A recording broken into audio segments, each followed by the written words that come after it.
Alrighty. Welcome to Doctors and DMs. I am your host, not host, DM, Dungeon Master, Morgan Forbush. I am a cultural anthropologist, master's student person at UWM, and we'll just go down the line. I'm Thomas Malaby, Professor of Anthropology at UWM. Hi, I'm Ati. I'm a PhD student in the Anthropology department, and I play Hayat the Barbarian. I'm Matthew. I'm also a PhD in the Anthropology department, and I play Balger Kakeni. And I'm Red. I'm a master's student in the English department, and I'm hiding behind this mic playing Ludvier, the mystic. You're the mysterious mystic. I didn't say my character, Jarl the Oak, a dwarf. Alright, Jarl the Oak, the dwarf. Okay. And I'll read our land acknowledgement that we like to do in Milwaukee.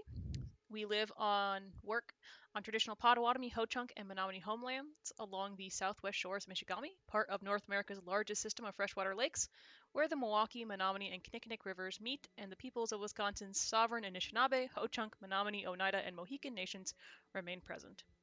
So, with that out of the way and acknowledged and so forth, what happened last time? So, because Ati hasn't been here for like a month, and then we haven't been here for like a month, so what has happened? Well, we've been traveling along the north coast, headed eastward. Yes. And We eventually came to this pretty good size city, I guess, or large town, which had been pretty successful in the past, but since the shattering has fallen on pretty hard times. But with a rather unusual church in the middle of it that we noticed has, in the midst of all of these sort of very explicit, sort of good aligned God symbols and iconography on the outside, had mixed into it, we noticed some iconography from a god of the underworld, like a drow god of war and mischief and things like that. So that led us to be curious. This place was a kind of curiosity museum, sort of, for items from before the shattering that some local guy seems to be running. It was kind of confusing to us how we can really make a living at it. But eventually we found out that there are catacombs below, and we gained access through some fast talking to those catacombs. We were accompanied by this proprietor until we made it so that he got hit on the head by some falling stones at sort of at our instigation, and assured him that he would be much safer upstairs, and that we will undertake the structural renovations to make this place safe. And then while we were down there, we found a crypt, a vast crypt, I guess, a pretty big room that had shown recent signs of ritual use from some paintings or carvings or chalk in the floor. And then there were coffins or sarcophagi that were marked as being either the graves of priests or of nobles, and we've been sort of moving some of those out of their little niches and finding interesting plaques behind them that are ancient spells, I guess, or ritual instructions and the like. Is that pretty close? yeah, one of them you found 2 tablets. One of them was script that was the same script as the tablet from the library, and you roughly translated it to like a fire spell or something of the like. And then the other one looked to be a map of some sort with some pinpoints in it. So those are the 2 tablets you found. Right. Yeah. And we've been trying to keep the guy from coming down and finding us. We've been trying to find out who has been using this place regularly. We surmised that perhaps it's a place where they sort of commune with some evil extraplanar being and or demigod or god for some local cult. That was one of our hypotheses. And I think Verfa was like, the tablets are connected, there's a piece missing, and then Lud thought it was a front to study the tablet in some way. That's what I got. Oh, and we realized we had never looked at the other side of the original tablet back in the capital city. There may well have been inscriptions on that side. We only have the rubbing from one side. be fair, it was displayed. So you're like, oh, it's just displayed. We're not going to take it off the display, but. All right. And at the moment, what's happening? At the moment, you guys are kind of standing in the crypt. Lud's probably was looking at the ritual circle and then being a part of the looking at other things. We can just say Verfa's lost in thought at this point. Like he's just in there, like looking at the tablet or like examining things. You've gotten rubbings of both of the tablets, and you have an old book of prayers, but in the back of it, there's a pocket that has like a secret pocket that has other things in it that has similar ancient scripts. But right now, you're just kind of standing in the crypt, and that's kind of where we left it. So, Balgar and Haya are here. It seems like this group is one of you kind of assume that they were being brought along. I think we said that Balgar had some bad mushrooms. No, what we said was Balgar had eaten the periton that had gotten given. So like the periton that had been given the bad mushrooms The and was tripping. mushrooms. Yeah, and was tripping a lot and being sick. Balgar ate that, and then he got sick. That's what Balgar was doing, and then Haya was just carrying him. That was what we had. You got swaddled. Yeah. Swaddled. Yeah, you're on a swaddle. Oh, I feel better now. I think I'm feeling better. Haya, you can put me down. Put me down. Let me stand up here. Oh, what have I done? What have I eaten?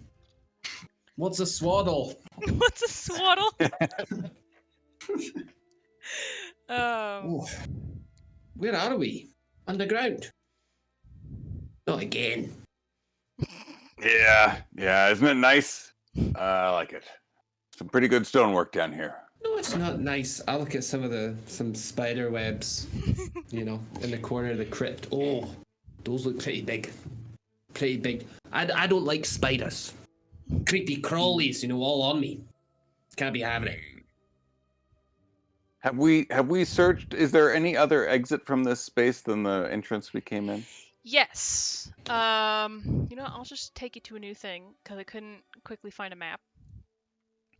I couldn't find a map that I liked. So I will make you a beautiful hand-drawn map with You my don't have pen. your tablet today. It's in the office. You can't draw things onto the Roll20. I can't doodle, so my hands are just going to be tapping the side of this chair. So we have a square. I don't remember how to change the shape. Oh, hold Alt. Thank you, Roll20. Wait, no. Hold Alt. Oh, okay. We'll fine. So there's crypts along the wall. There's like shelves of tombs. They go like around here. Very Skyrim-esque. Yeah, I know. I was just trying to find a map that was a very simple crypt, and I could not find one. And I was like, okay, well, this is fine. Not all crypts have to be super creepy, except this one is creepy, but it's fine. So there's a stairwell right here, and that's opposite. You kind of came in a hole over here. It seemed like this, the where you came in was very much not necessarily planned. It seems like they kind of broke into it when they were digging around in the catacombs, like expanding the catacombs. They broke into this crypt and were like, oh crap. Well, okay then, and then just kind of left a hole there. But yeah. Oh wow, that's interesting. What's interesting? But the crypt that you can see, the staircase going up, look like it's built. So you can maybe surmise that the crypt was made separate of the catacombs because rich people and nobles are separate from the peasants. And it just happened to be while they were expanding, they broke into something that was already there. So. Oh. And then you got like this rough hewn circle. This was like a ritual circle that they found on T. It wasn't necessarily like in the ground, but they could see scraping marks in the circle of this ritual circle. That seems Lud had somewhat recognized it. They think it's some sort of necrotic spell. I think Jarl said that it might be a spot for communing. Yeah. So kind of what's going on there, and it's like being constantly scraped in. So just picking away at the limestone. So if we feel like this has been used very regularly, Mhm. yeah, I'd like to go over to that entrance within the other entrance that we didn't come in and we really haven't explored, and just see, does it show any signs of regular traffic? Is that where whoever's been coming back here, is that how they've been accessing it rather than the way we came in? Sure. Yeah, you can do that. Let me see. Regular, but recently? So is that Oh my gosh. yeah. That's what we understand, I believe. I'm gonna go Oh, that's Eli. Okay. over there. So that's And Oh my yeah. God. If Urfa was here, he could do his stonework skills. But he is not. All Uh, right. Give Well, I me. can. Shall I investigate? Yeah, roll me an investigation.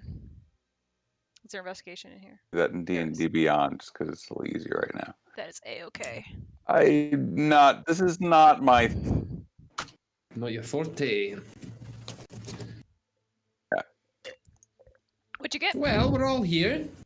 Yeah. We're all here. Yeah. Hey, one of you brainy types, come over. Take a look at this. Somebody who can maybe look for tracks or something. Haya walks in, and like he's like, "Yeah, I'm a brainy type. I'm a brainy Nah, type." he was clearly talking to me, you know. And then my stomach will churn. We hear it. We hear the turn. They're like, oh, everybody steps back. Everyone takes like one step back from Balgar. Looks at him warily. I got an 8. You got an 8? What did Jarl get? A 3. A 3. An 8, a 3. Does Lud want to roll? I'm just gonna stands there and watches waits for Balgar's assessment. Arms crossed. Well, if I'm the best we've got, Balgar's just going to say whatever comes into his head. He's never said anything that I recall that has deleted my brain cells, so he must be smart. That's the bar. Aye? I like that there's 2 Luds on the map. Oh, are there? There Oh, are. there they are. Yes. Oh no. Well, this is clearly a wrestling ring for Hey. a secret underground fighting group. Yeah. Unusual venue, I'll give you that, but I've seen stranger in the Underdark. So you roll that. Are you in the process of banning Want to Become Famous by Followers, man? Ren? Oh, I can do that. Yes. Okay. Hard cells here. Wonderful. Hi, Heartcell. So you're looking at the stairs with your investigation with the 3. You just see some stairs. Besides from the obvious that you can kind of surmise that this is under their church. You're not sure where. It's probably farther back, maybe, but that's all you got. With an 8, you see that the stairs, you can see small, like small divots, because where the stairs have been walked on, you can just kind of see, just an over time, like you kind of were like, oh yeah, someone has been walking on these steps, and these are very old steps, but that's all you got. You can't really surmise that if they have been used recently or not. What do you see with your elven eyes? Let me get them in my pocket and I'll find out. I I'm just joking. I don't have any pockets. I turn into an elf. And I hear that gives you +5 investigation. I don't really see anything. But this is cool. So we just head this way? I mean, it looks like we found out what we can find out in this room. Balgar, of course, is going to stand in the circle and he's going to sort of haunch and he'd be like, aye, so they just stand here and fight, you know? And he's going to move all around the circle, kicking up dirt and dust, you know? Maybe do a little roll. Parkour! I just imagine. Anything happen? Not bad. If you ever need a job, you know, and they got some pretty good moves. That could be entertaining. Aye, it's all just it's no real fighting. It's all stage fighting. Like a dance. That's the trick of it. So you're kind of kicking Fighting. up this dust and Could be real such, fighting if a spider comes down from the ceiling. and as you're kind of shuffling things and moving around in this ritual circle, you feel kind of a sudden gust of wind that kind of whips around the room and just kind of like encircles the room, and just it hits all of you in some way, like maybe like it fluffs up your plate, or it kind of moves your hair, or shifts your shields and things, and it just kind of I stand like whips Marilyn around the Monroe. room and then just goes away, just kind of stays quiet. Anybody feel that gust? Yes. A wee gust of wind just came round. Um, Oh, here's the that? myth again. Can I like dust this circle and try to see if there was something like underneath the dirt or something, like something shiny. Sure. Humidity is not good for my hair. Yeah. And you do that. So you're kind of moving around. You see a lot more of the ritual circle. Lud had drawn what he thought the ritual circle was supposed to look like. You can start to notice specific spots where it deviated, and you see the spot that Belger was dancing around and moving around. Seems to have. And he's stepping on a few specific sigils that are slightly different than what Lud has. But other than that, you don't find any like special, like any artifacts or anything. You're just kind of sussing more of this ritual circle out. Yeah. Yeah. Do an investigation check on the opening to see if it's been moved about recently. Now that everyone's done with their stuff. I'll just roll digitally since you've got the. Which one are you Yeah, go rolling? ahead. Investigation, the same thing that Yar was asking for help with earlier. Oh, on the stairwell. Yeah, I gotcha. Yeah, finally going to help.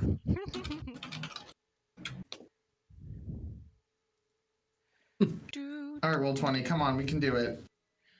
8. You got a 1. Yeah. My gosh. Perfect timing. 7 on investigation. Yeah, So- plus 7 on investigation. So Lud walks up to this stairwell and stares at it, and he goes, "It's not wood. I don't know what's going on with it." So you can surmise that. If only the wood graining was finer on these stone rocks. Well, I think, unless we're going to start a wee fight down here the now, we should probably see where these other stairs lead. Do they go up? Yes, I do. Here I will. Yeah, we should go pretty carefully, I'd say, if they're going up, especially. Said everyone. Now, my money would say that they lead into a tavern. Because where else would people come from if they wanted a fight? Oh, I can. No? Give you Well, this. well. I can give you the tablet thingies. Perhaps that's why there's necrotic markings on the floor, so they can raise the dead to fight them again. Okay, there we go. You should be able You to and see your- the get handouts. the- These words, I tell you. Unbelievable. Necrotic. Does that show to everyone? Ooh. You should be able to see the little tablet thingies that I made. Look at Ooh. Yeah, yeah. I can even read that. That's cool. my downloaded half elven font. Half elven font. From defont.com? No, it's font space. Oh, it's from FontSpace. All right, my bad. And then the other one that I just How made could with I? some word symbols and stuff. But yeah. So when Haya sort of brushed off the dirt from the center of the circle, did he find anything like a pressure plate or something that Balgar may have stepped on?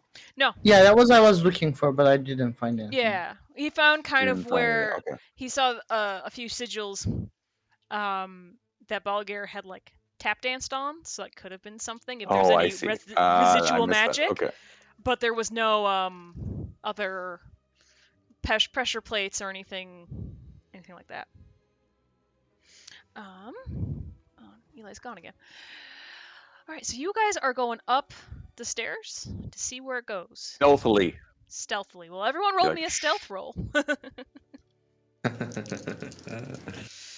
Valgir does not have a. I have a good. Oh no, I don't have a good. Maybe one day I'll start remembering. Not bad. Alrighty. That's a 19 for me, Yeah, which I is got an 8 good. again. 15. Oh, I was going to roll my real dice. I forgot. I'll do that next time. That's 7. All right. 7. So we're probably just loudly having a conversation once we got up the stairs. Sure, about the fighting ring. About the that you're fighting ring, certain you know? of. Yeah. Mind that fight we got into? Shh! Outside the Silent. ranch. Yeah. Silent. I'm trying to do it. Shh. Sorry. Sorry, guys. But it was pretty wild, eh? You What were did all it- like... What did You Haya were get all for for it. stealth? 19. 19. Okay. So Jarl and Haya are kind of go up the stairs first stealthily, with the other two loudly whispering behind you. I'll be like, so you're always going to shh, shh several times, and finally he says, shh, and then he says, just so you know, I got a whole bag of shh with your name on it. Why'd you keep making that noise? Because you should shut it. Is that what that means? Dear. Dear. Hi, what am I going to do with these? I'll Amateurs. sewing up my lips since I don't think zips. You ever like Zips. in elementary school and like so the teacher goes, "Oh, you have to be quiet for the test," and there's this one kid next to you who keeps going, "Hey, hey, hey," psst, psst, every whole time, and you start talking to them just to try and like get them to stop talking to you. That's what's going on. Blood. Exactly. Blood. Nothing. So yeah, Balgar's going to do that, and then when Lud responds, I'm going to turn around and glare at Lud. Right? It's like you. So like the same thing happens with the teacher, right? The teacher never notices the kid who's like saying, "Hey." Yeah. And Lud just like, what's up? So you go. So you're walking up the staircase, and as you kind of get going, you see a lot of lights. You do hear people talking, and it's very echoey. You realize that you're walking up into the church area, and as you kind of Oh. crest over, like as soon as like you get tall, well, Haya probably sees it first since you're all shorter, but Haya sees over the staircase. Like as he's walking, he kind of sees over the crest of it, and it seems like you're in the back room, where like altar boy, like the altar room, where like I store sacraments and things behind the altar.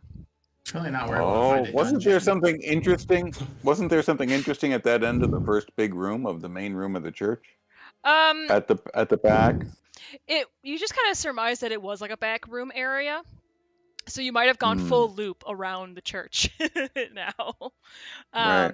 But as you're kind of walking up, and you two get up into the altar room just fine, and then you hear Lud and Lud and Balagir maybe they trip up the stairs a little bit and just kind of stumble and just make a little bit too much noise, and you kind of so the Haya and Jarl are standing there at the top of the stairs hanging out, and they're kind of like looking around. You see some looks like uniforms, old books, like it looks like archive material. Some of it's splayed out on a desk. Maybe they were doing some research. And you're just kind of looking around. You guys can give me a perception check real quick, and I'll give you what you see as you're quickly looking around. 12 for me. 12? I will not say what I rolled. Did you roll a 1? No, I rolled a 2. But I might have a -1. 3 Oh, for me. Actually, I have a +1, so it's a 3. Oh, okay, so it's a 3. Okay, so Haya's a little bit like, I wasn't paying attention to this church. I don't know what's happening. That was a good roll. There's a good roll. Did you Lud. roll? Oh, Oh, yeah. Oh. Oh. what are you looking at? You said you Probably got your like a face. 13, right? Thomas, like a 12 or a 13? I got a 12. 12. 12. So as you're quickly looking around, you don't catch a lot of the details because as you guys get to the top of the stairs and you're like, okay, this is fine, and you hear Lud and Balgare behind you, you hear other attendants going like, hey, what's that noise? Like, oh, we should go check that out. You start hearing people walk towards your area. It looks like this has kind of an altar, like the staircase room, and then there's another room next to it that's kind of looks like another closet that looks like it might lead out to the main hall area. Um, so with a 12, you kind of see what I told you. You also catch glimpses of really old prayer books. They look similar to the priest's prayer book that you have. So you kind of like, oh, hey, that's a thing. And Lud, as he's walking up his eagle-eyed observations, he kind of spots very quickly, because you got a really good roll for how little time you have. You kind of zero in on what's on the table, the research material that's on the table, and you kind of spot the circle that you saw. So the ritual circle you saw, you spot it in the book. It kind of looks like a diagram, and then it also has some notations. A title you catch the glimpse of does say communing with the under, and just as you're like just starting to walk over and look at it, the door opens and there are some attendants that walk in and kind of look at you. As the door opens, can I use my grasp skill to throw telekinetically something off of the table in the opposite direction?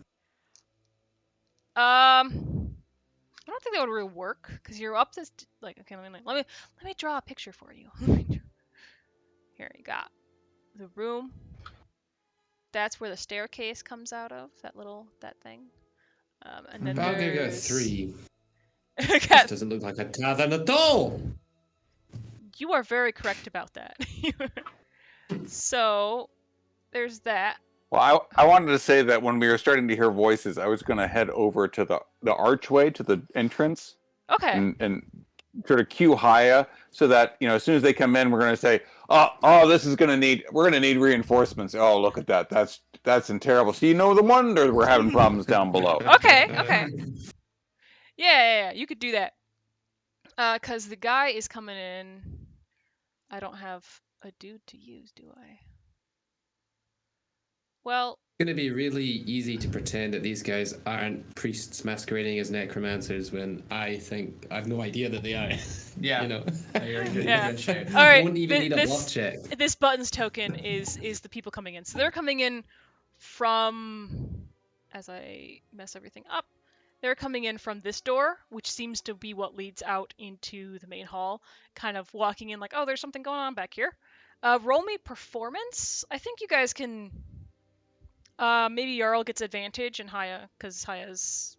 One of you is assisting the other one, so one of you can do... Okay, and I can add my die to it too, so let me... Sure, got -1 in performance. See how I do before I... All right, performance... Oh, I rolled it in the thing, whatever. That's fine. So that's 1, that's 16, and then with advantage, I'll roll it again. 15, okay. So 16. You're not involved. Okay. The two of you can... You're a prop. You're a prop. I'm a prop, yeah. You're a prop. You're just like... You're like looking around like, well... Lud, did you want to do the throwing things, or are you going to let the performance play out? Well, I would like to let the performance play out, but when two ideas fire at the same time in a D&D party with zero communication, I have to follow through with whatever I was planning on doing. So if I have line of sight, then... Okay. Sure. Let me understand, DM. How did we come into this room? Where is our entrance here? Oh, you're over here. That's where the staircase is. This is the staircase. That's the staircase. Okay. So you're kind of like looking over here at this arch, I would presume, kind of being like, oh, look at this arch. Yeah, I was gonna go toward that arch. So Haya and I, so that we're blocking view as much as possible. Mm-hmm. And so Lud, you might, because there's some hanging coats and things, so you might grab a coat and like move it. And Well, if you the want, kind of concept is to take a metal thing on the table and then just move it just off the table like it's fallen over somehow. So that the okay. crashing sound makes them go, and then we have a few more seconds to But to be look proper. to be fair, like the table is in the room with you. I didn't describe it very Oh, is well. it? Yeah, the table's I right thought here. it was through like a door we were coming through. No, it's right here because you were Okay. coming Well, up the then- staircase. Coming Well, up then, the yeah, staircase. that gives me enough leeway to say, no, I'm not doing that. Okay. Yeah. That's why I we drew can it, buy so you you can- time. Yeah. All right, so Yeah. your performance was 16. So two guys kind of come in. Let me just copy. Buttons is now the generic token because that's what I've decided. So they kind of walk in. They see you. They're not quite sure who you are. They're like, can I help? And there's a lady and a dude. The dude kind of looks older. It Lud or Balgir, I guess Haya could also do this. No, actually, no. Just Lud and Haya, because you are not involved in the performance. Give me a perception check. Or an insight check, I guess. Insight or 'Cause perception? You're looking at the guy. Mm-hmm. So That's it a 10. could be insight or perception, because you're looking at a person. You're perceiving a person. Well, I'd much rather roll insight because Sure, go ahead. I have Roll advantage. Roll insight. Give a 19. Because little you're looking show off at... of the bottom of the plate nobody ever sees. Ooh. Right. All right, so the lady comes in. Lady and the dude, you can tell right away, Lud with that 19, can tell right away that the dude is very concerned. Like, he's kind of sitting there, like, looking around. He kind of makes eye contact with the book. He's kind of, like, he glocks. You came up the staircase. He's definitely trying to figure out, why are you people? Where'd you come from? What do you know? Kind of concerned. Have we seen him before? look. No, he just seems, he seems like one of the patrons, like, one of the... He's dressed like an employee of the church. So you're like, so this guy's part of the church, but he's definitely looking around trying to figure out what you guys have seen or done, or why are you here? Like, he seems concerned. The lady Okay. just seems confused. She's like, can I help you in some way? This is off limits to guests. Look, any old establishment like this, so you got to think about the structure as one massive interconnected system. Okay, it's a system. So right here we've got an arch. Right now underneath here we've seen nothing but problems. So part of what I need to do is determine whether there is a stress load up here that is generating everything that's a problem below. Now I'd hate to see happen to you exactly what happened to your boss, right? And he took a nasty hit on the head. We're trying to solve the problem. If you could just let us do our jobs, we'll be fine. Well, I guess, kind of, they both, they look at each other. The old man kind of, he looks at you guys. He doesn't seem like he's 100% convinced, but he's like, okay, you guys are here, but also, like, the old man kind of goes, well, we understand that, but you've gotten a good look here. Why don't you come and report your findings to the proprietor, to Robert, please. And leave the unstable archway down below. Look, we needed to look at this before we could fix it. We got to go back down and shore that up, and then we'll return to the main cavern via the safest route. Okay, we'll be there before you know it. Oh, go. The old man comes, okay. And the woman is kind of like, perfectly, she's like, oh, that makes sense. So the woman's a little bit more convinced than the man, and the man kind of, he walks forward, not necessarily like pushing you back, but he's like, okay, well, that's very good. He kind of puts his hands together, like, very, very good. If you go back down the staircase and make your way through the proper ways to shore up anything quickly and come back on the other side, I'm sure you can talk to Robert then. So. Okay. So I think the jig is up, folks. Balgir, All right, then Balgir can do something that isn't Okay. quite productive. I'm going to keep looking at this arch, Well, I need to trace this crack here, and I'm just going to keep doing that. Give me just a second here. I need to make sure I know which Where Seeing this main line is. Balgir's not completely thick. Observing the reticence on the guy, I'd like to attempt to cast Charm Person. Okay. Oh God. All Oh right. God. What are you trying to do? All right. Why'd you look so scared? Why would I not look scared? What is your intent with charm? I mean, it's just a cleric making a wisdom save. What could go so wrong, guys? My intent to charm is to make him.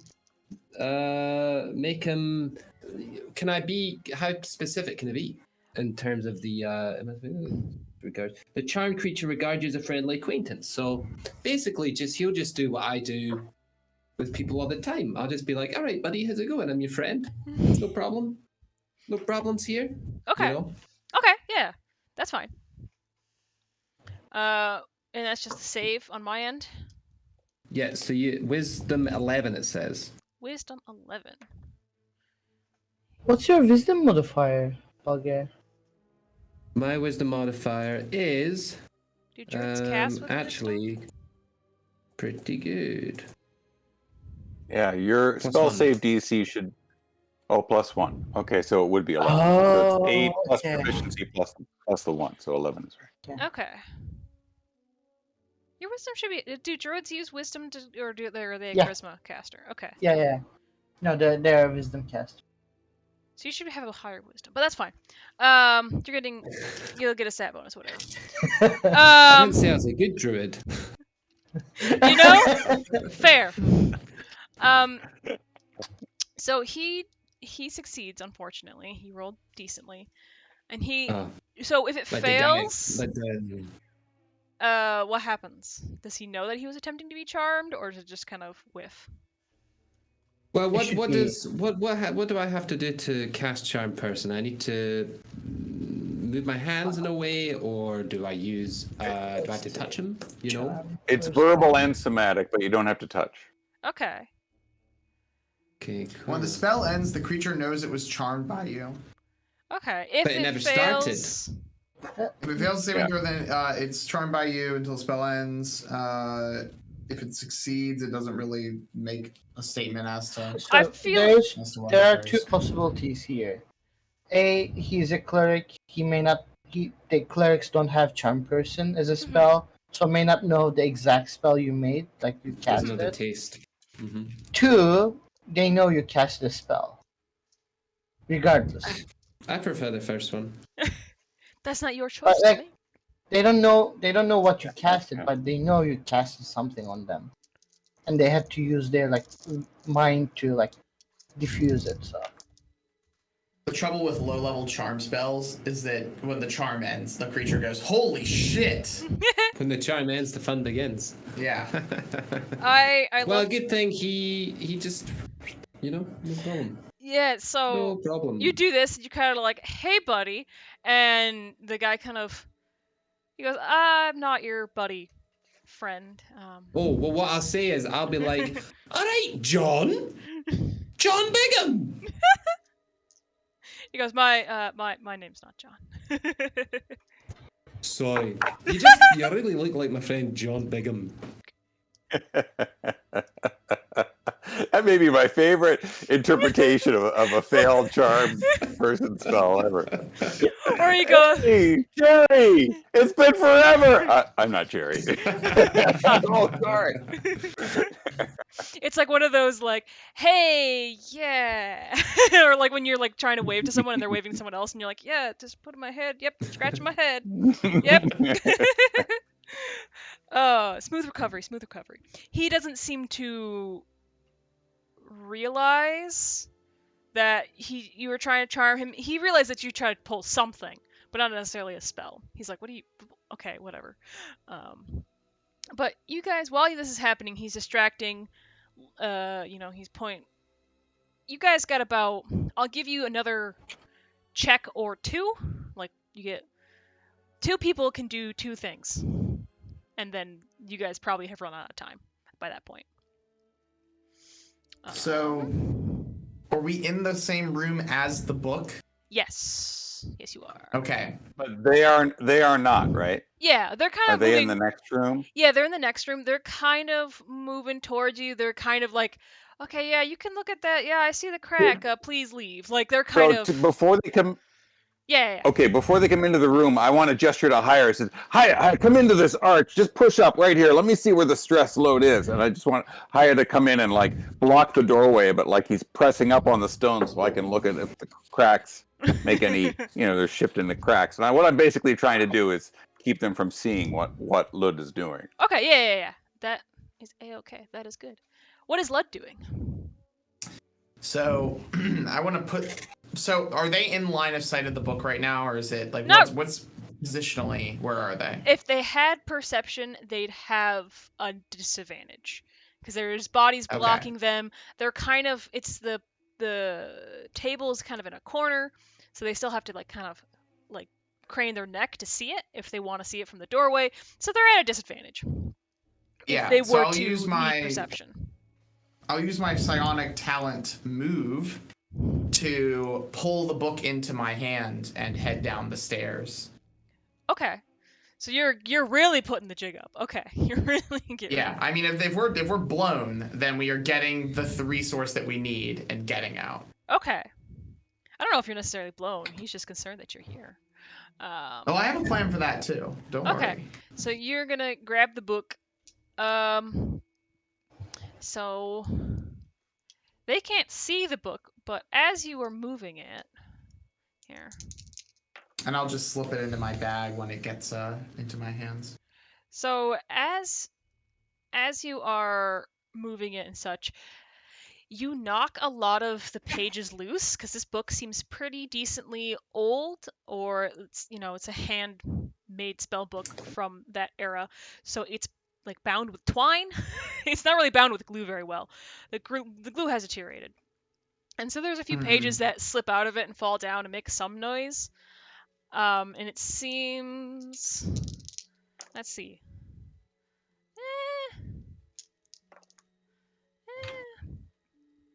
It seems like they have been peaked, like something has fallen, but they haven't quite made a connection of pages falling. They just have heard some noise, but haven't like been like, oh wait, there's a book in there, sort of thing.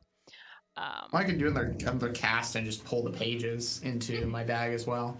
If you want to. So I can do that, yeah. Actually, I will do that, and as I'm moving the book and I see the pages fall, is there any way for me to is there anything else on the table that I could knock over? Yeah, there's some old prayer books and things.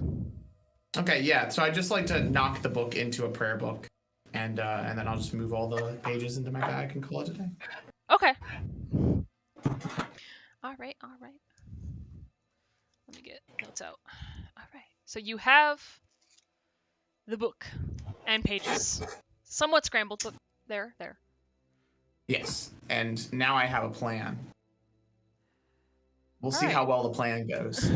So, you have the book. These guys are kind of... the guy is kind of stepping forward. He's like, oh, I see the crack, so please... if you could quickly make your repairs, I'll send Danelle. Can you go get Robert? And she's like, oh yeah, I can. So she starts to kind of walk off, and he's like very much like, please go do the thing, get out of this room.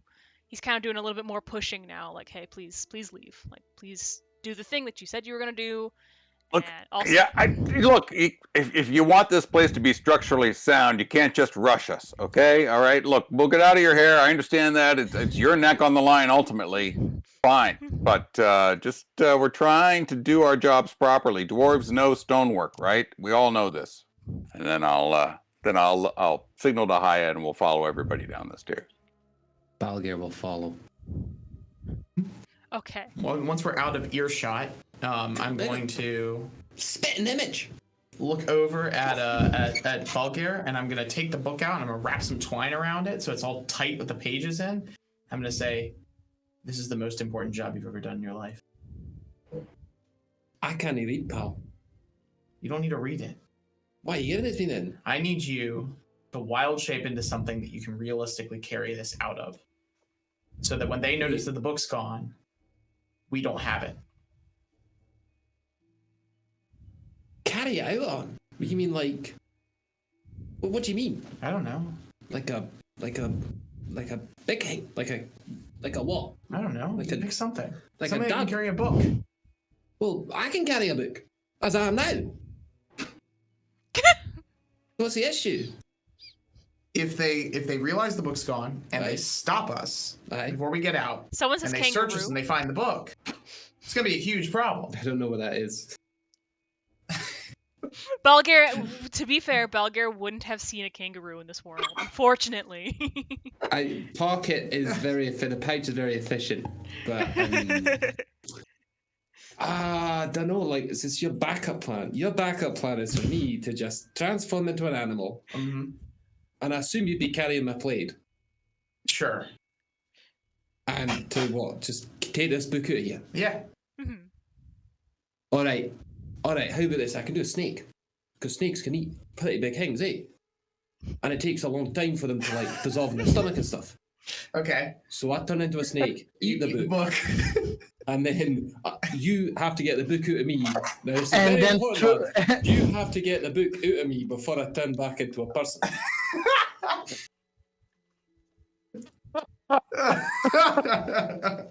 I don't want. Could just have Haya be an acolyte instead. we could. I know it's less entertaining, but I still have the scriber clothes that we had in the capital, so like That's I can actually- get into those and then become one of these people. Although I Hey. love the enthusiasm and would never like to stop you from doing something, Matthew. No, it's not Bulgaria. It's like my mom always says, no such thing as a bad idea. What a In family. the planning phase. In the That's planning phase. we're just spitballing. It's okay. Yeah, see? Fine. All right. Yeah, I guess that makes more sense. That's right. Alright, that's good. And besides, I'd rather give Haya the incredibly important text, personally. Me too. All right. Me too. I'm gonna hand the thing to Haya. Okay, I'll I'll shelf put my that snake backpack. idea for another time though. Yeah, absolutely. I mean, We'll I've call done it the- before. I've done snake belly before. What'd you eat? Usually just like coin. Nobody expects the snake to have the coin. How much coin? Like 40 pounds once? Is there DM? Is Yes? there a similar item to Gauntlet of Ogre Power that gives you like 21 strength that we can find for Wisdom and get it for Bulgaria? Yeah, there's an amulet of health, there's a headband of intellect, there's gauntlets of ogre power, there's got to be something for wisdom. Like, But the thing is, you can't teach stupid. Refresh the, well, no, that's just my like highest score. 12. The magic, my the only strength magic is- item that can the only magic item that can improve wisdom is called experience. Yes. Yes. Oh. So, all right.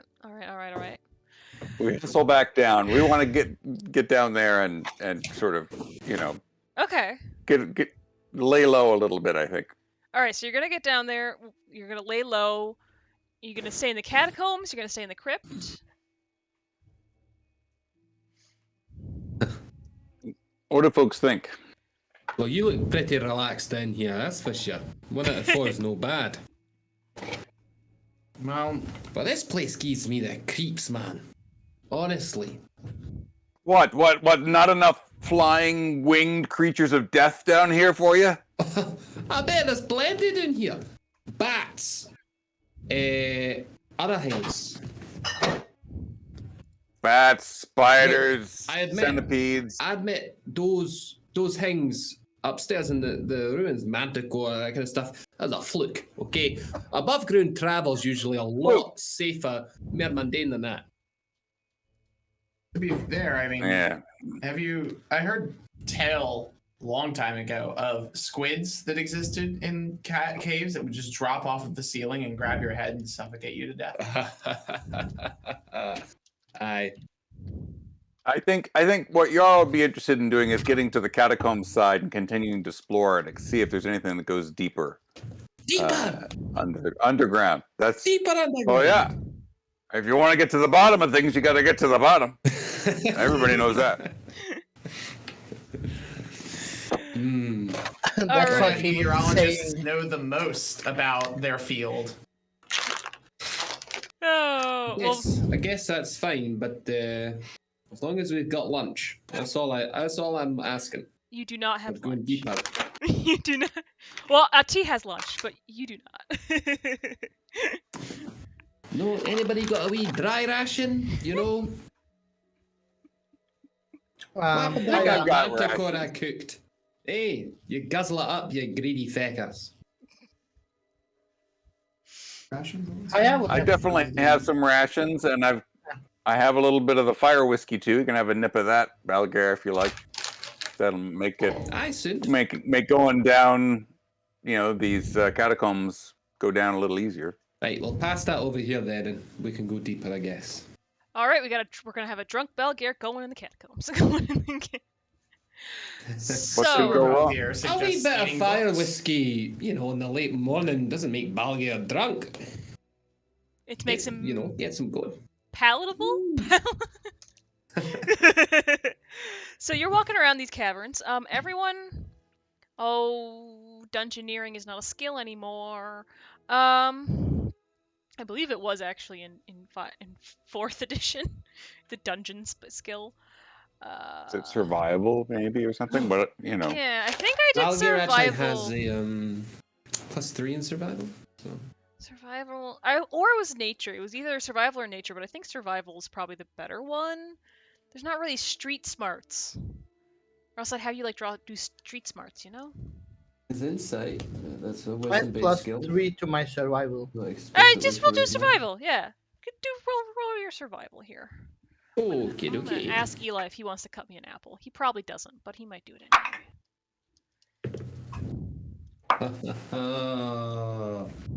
Yes. So with my modifier, I got a 7. 11. excellent. 11, 7. Anyway, We're rolling up a- catacombs. We're rolling really bad today. everyone gets to roll. Yeah, except for Lud. What are we rolling? I totally zoned out. Survival. Roll survival. Oh, yes. Everyone roll survival. Yeah. So it's Okay. It's a shame because I hope normally that do one tackle. person rolls well, so you don't get lost in the catacombs. 12. That's all right. That's mediocre. That's Perfectly mediocre. mediocre. 19. 19. All right. Good. It's on brand too. So It is right. No. I know this place already. It's. We're good. Just follow me. So what kind of happens is you walk around. It does seem like sometimes it slopes down, but sometimes it slopes up. It really just looks like this is like it's a hand carved tunnel. So they kind of wind, they turn different places. You can tell where they turned in on itself and broke into a tunnel that they already had dug, and then they're digging over here and digging over there. It seems like they were just doing it as needed. It does kind of go a little bit deeper. You don't get lost, thankfully. Everyone, and as you're kind of wandering about, everyone can give me a perception check. This is specifically an audible perception check. So, if you have any Okay. bonuses to that, I don't. +3 on perception. We're rolling perception checks. We're The rolling audio just went out for me. We're rolling Sorry, perception I'll do the checks. thing. Oh, thanks. Yeah, perception. So, Finally, I got a 6. 6. Thanks. Hey, net 20. Oh boy. Nat 20 for high. This could be great. For 21 of total. Hey, nat 1. And that's how you balance a game. Yeah, baby. So, I just want to say I want to make sure Verifa's with us as we're doing all this, right? He's Yeah. busy thinking. He's like somebody's like dragging him along. 'cause I'm he's sharing too the busy. fire with you. he's just walking like 10 paces behind you, like just going, oh, that doesn't work. And sometimes you catch him like he has his coat out and he's looking at it like, Well, I could go over. Okay. And then you're like, "Okay, Verfa," and he's like, "Oh, okay." He's just like lost in whatever he's doing. He's mulling. Can we just ask Verfa to start doing repairs on the catacombs so that it looks like we did something? I I mean, don't want to yeah, leave him behind, though. yeah. You don't want to lose him. He'll be fine. He likes rocks. He likes rocks. He likes rocks. So, so you don't get lost in the catacombs, and you're kind of going. Sometimes it slopes down. From the 19, you tell it doesn't go very deep. It seems like it kind of winds a little bit. There might be a secondary level, but it is just kind of the same. It really is just a catacomb that they've dug out over time as they needed. But as you're kind of wondering about, Hyatt kind of peeks, his ears kind of perk up, or sorry, their ears kind of perk up, and they hear voices, not necessarily raised voices, but you do hear voices that are kind of somewhat echoing through the catacombs. And as you're walking around, and you get like, at some point there's a loop around and you get to the first level, and it seems a little bit louder on the first level, and then you're kind of still wandering around trying to find things, and you still hear these guys. They get a little bit louder. It seems like they're having a discussion. You can't quite tell because they're a 20 does not. The fact that you hear them at all is pretty impressive. But you can definitely tell that there's a decent sized group. You peg them at like 5, maybe, like 5 people talking and moving around. But you can't quite echolocate them. I'm gonna stop everyone. What And is like, it? Hiya. like we'll listen and try to understand everything you said, and then I'll just like whisper to Jarl and say, there are probably 5 people somewhere. I don't know where, but I hear them ahead of us. I'm just going to hold up my hand to the group and sort of say, to huddle close so that everybody can hear this. And then I'll just point to Haya to say that again so that everybody hears. So, but like, I'm trying to be mindful of echo. Mm-hmm. Right. So like, So try and make as tight a huddle as can be. So like, well then, yeah. I don't know physics. I've never done physics course in my after freshman year of high school. So I have no idea how echo works. But I'll just do my best to say this again, and there are people ahead of us, probably somewhere near, and I think I count 5. I don't know if it'll make any difference, but I will now kind of just passively DM every turn use my light step ability, which in combat gives me an extra 10% movement speed. But the flavor of it is I shift the weight of my body so that I don't I can move quicker, stand up faster, that sort of stuff. Mm-hmm. So basically, I'm going to use it so that if they try to hear without some sort of magical ability, they might mistake us for a party of 3 and an animal instead of a party of 4 or however many we are. 5. 5. Yeah. Right. I've got an idea. I'll turn into a rat. What's that? I really should stop the idea right there. I come. It's a great idea. It didn't really work. Stop, rat. Rat, stop.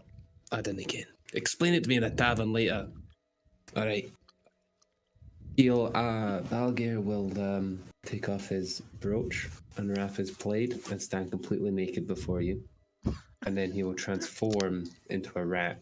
I mean, it's dark. I don't know. You got dark vision, though. Now, in vermin form, Balgir will squeak. And go off into the darkness. Do you want me to... What should I roll to make sure that... Haya's going to point the way, probably, right? Yeah. Let's see. The rat. I really don't know if I follow the logic behind this decision, but I approve of it. There is no logic. Yeah. Makes perfect sense. Makes Only- perfect sense. Only Balgare. Roll me another survival Oh. check. Rats have perception advantage on perception checks that relies on smells. Oh, that's There you good. go. You can smell them coming. Huh. So you want me to, if I pass a survival check and then a perception check with advantage? Mhm. Okay, let's go. And you have Okay, Ren. +0 to each. Add what to each? 0. It's just your roll. Okay, cool. I'm looking at the rat stats. Oh, because I'm a rat Zero. now. Because Yeah. I'm a rat now. Actually, Hey now, before you're a rat now. Rolgier runs off into the darkness entirely, I'm going to establish my telepathic link with him. As long as you don't get 120 feet away from me, We'll find out. you'll be able to converse. Okay. Come on, survival. 14. Not bad. Not bad. For a rat. It's good. Really ratting it out here in these catacombs. What'd you get? Sorry. This is I totally spaced. I got 14 on the so I hope you're actually bringing the rank smell of my actual blade into the because you're holding it now. You know that mixture of soaked in booze, sweat, and wool. You know, Yeah, it's great. it's really good. I think if we can distill it into a potion, maybe we can make something to like smoke screen out enemies. Maybe. Okay, so I got the survival check. 14. Call it Plague Stank. Be billionaires. 14. Morgan. Okay, 14. Oh, audio went out for me again. And now I'm gonna roll perception with advantage. Okay. You're not- 17 So you're not gonna get lost. So that's and a good. 10. I'm trying to look at something real quick. So with 14, you're not going to get lost. You're able to track where you're going. So if you need to get back to the group, you can. Congratulations. Mhm. You're not going to get lost in the catacombs. With a 17, Pretty good. yeah, that's perception with advantage because he's a rat. So Pretty So- good. you got a 17. So you can you pick up on maybe your scent and you kind of follow it. You pick up on the scent of, I guess we'll say incense. You pick up on a very interesting. It's a different smell, but it's not the catacombs. It's definitely a human smell. And as you are going towards it, you're kind of clocking what's going on. You see, you see more catacombs on the ground floor. You see a lot of like personal effects scattered on the ground in underneath the shelves for bodies and things. So you're kind of Yeah. you're like, okay, that's interesting. And as you're kind of scurrying about, you're looking around. You do end up. You don't see a lot of rats around here, which is kind of interesting. You might surmise. Shame, I was hoping to get my hole.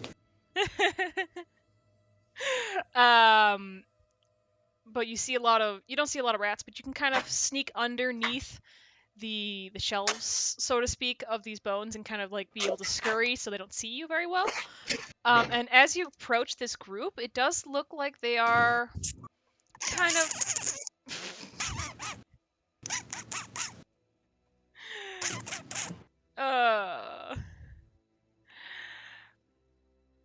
yeah. Don't mind me. I I'm just will being a not- rat over I here. will not react and indulge this. I will not encourage it. So you do. So you're scurrying around. You get close. You feel like you're getting close. You smell them. And you do see roughly 5 figures. They look like they have. Looks like they have overrobes, like kind of darker color overrobes, and they're kind of in an area of like a spot that you might have passed by but not really given a lot of thought. And they're all kind of huddled around, and they're looking at something. So you found them. You're looking. You're kind of like, okay, so what are they doing? And looking around. Do you give me a history check? Yeah, a history check. Yeah. He's a mouse though. I'm a rat, but I'm He's a still rat. compost mente. Come on. You have -4 to your int checks. 4 to int Ah! checks, -4. That's good. That's I don't fine. think I'll how take I don't it. think that's how it works. I think he has his mental attributes while wild shaped, if I'm not mistaken. Oh yeah, that might be something. Why did you just The stab my physical apple with a... attributes. Okay. Let's see. 100. Hmm. Hmm. Okay, I've really been killing these rolls. I should be a rat more often. What you got? Okay, so sorry, I got confused there with all of the discourse there. What am I rolling history check? I got +0 in history. So Okay. let's go. 17. Ren? Yeah, 17. int wisdom and charisma remains. Okay, yeah. Or a history check as a rat. But I'm still Balgay, guys. That's a lot of history for a rat to know. That's true. Mm. So, sorry, what did you get now that we've figured that out? 17. Regular A ratatouille. 17. Okay. So you're looking at what these guys seem to be shuffling through or shifting around. It definitely looks like Practically a you've pixel. kind of gotten to a dead end of a tunnel area, and you're looking around trying to see what they're looking at. And you kind of notice from your understanding of tales. Oh, You muted yourself. I muted myself. Apparently spacebar is my mute. Who knows? Who would have thunk? But from your understanding of tales and what your parents have told you and what have been passed down to you, and your understanding of like the garb that Jarl and Bless you. Jarl and Haya wear, you surmise that what you're looking at, what they're kind of going through, seems to be like an area that's meant for people who dress like or are of the Underdark. You see, like the garb that they're wearing themselves looks like they have large dark overcoats that are kind of emblazoned with certain icons and things that look similar to the scripts that Jarl pointed out at the beginning of the church. So when he was like, "Hey, these weird symbols are not supposed to be here," Perhaps we can explain my 17 on history through complete chance that fireside story that the dwarves told and their vivid descriptions I see now before me. yeah, In fact, when we tell those stories, Haya will often shape change, Yeah. to give you a sense of what these different, figures are, these different things. So Yeah, that would be exactly. yeah. Anyway, you want to do that? I kind of always Balgir's family definitely seems like a bunch of, oh, my grandfather used to tell me tales about this, and his grandfather knew about that. So I always feel like you have this really rich mythological folktale understanding of the world. Never spoke about the Underdark though. Yeah, that's fair. Paul never did because he spent all those years in the mines, as a slave. In That's the why he hated the mines. dwarves, never spoke about it. But Balgair will, be coming round to it, and now he realizes that the dwarves aren't, hellish devils with horns on their heads and forked tongues. No, they just poison you with psychedelic mushrooms. Yeah. So you kind of were looking at, you see these guys, you kind of identify them as maybe Underdarklings. They are garbs that are not quite like dwarven size, like the Underdark people that you've met. You've met a dwarf from the Underdark, and then Haya, who's a bit taller. These don't quite look the same garb, but they definitely look of a similar ilk. As you're looking at these things that they're going through, it looks like they're donning these robes or these garbs, like they're getting ready for something. And they also look like they have access to this kind of seems like a spot where those type of people have been buried. So like you see you see skeletons that are not quite, piled like the peasants, but not quite adorned like the priests. So kind of a middle class, maybe monks or something. So yeah. So to recap, these guys are putting on special garb, which people use to travel to the Underdark, and before them is a kind of channel or gateway, which is exactly like those of the stories of the Underdark dwellers have told me before. So what you kind of see, it looks like catacombs, but this specific end of the tunnel looks like it was made specifically for some class of citizen, definitely not higher, not lower, but a different class. And the garb and stuff that they're wearing and that they're putting on, it doesn't seem like there's any gateway or anything, but it seems like that's the spot where they've hidden it, and they have to go there, do the stuff, and then leave and do whatever they're doing. So I'm inferring Underdark from the robes that they wear. Yes, from the robes they're wearing, as well as what you can see along the wall, you might see some signs, some sigils, and things that point also to the Underdark, from what the dwarves have pointed out. Morgan, I'm sorry if you described this for Balgar already, but what's the layout here?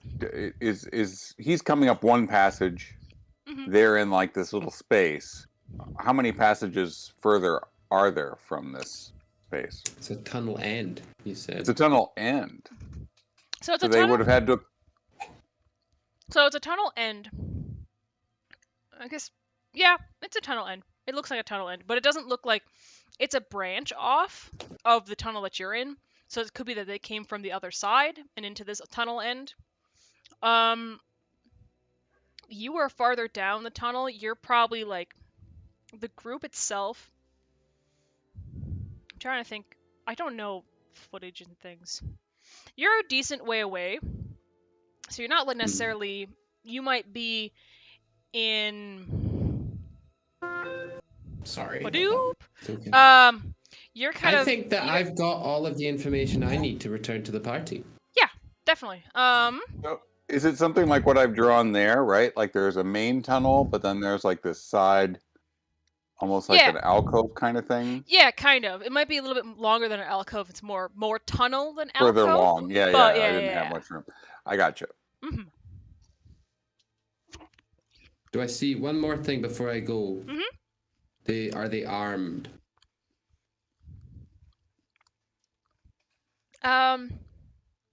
You got 17 for perception, so you're looking at them, trying to see, like, maybe you get a little bit closer. Give me a sec.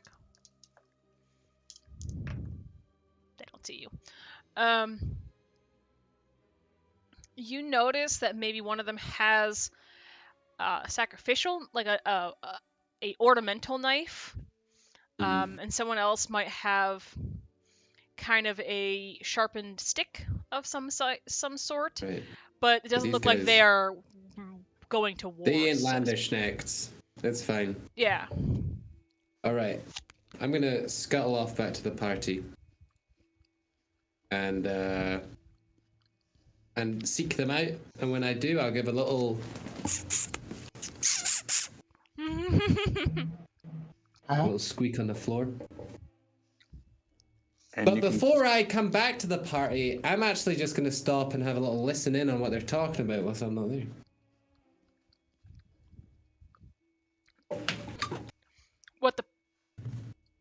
What the party is talking about? Yeah, before I come back and tell them that I'm gonna eavesdrop on what the party are talking about whilst I'm not there. And what is the party talking about? For being stealthy purposes, I would not talk.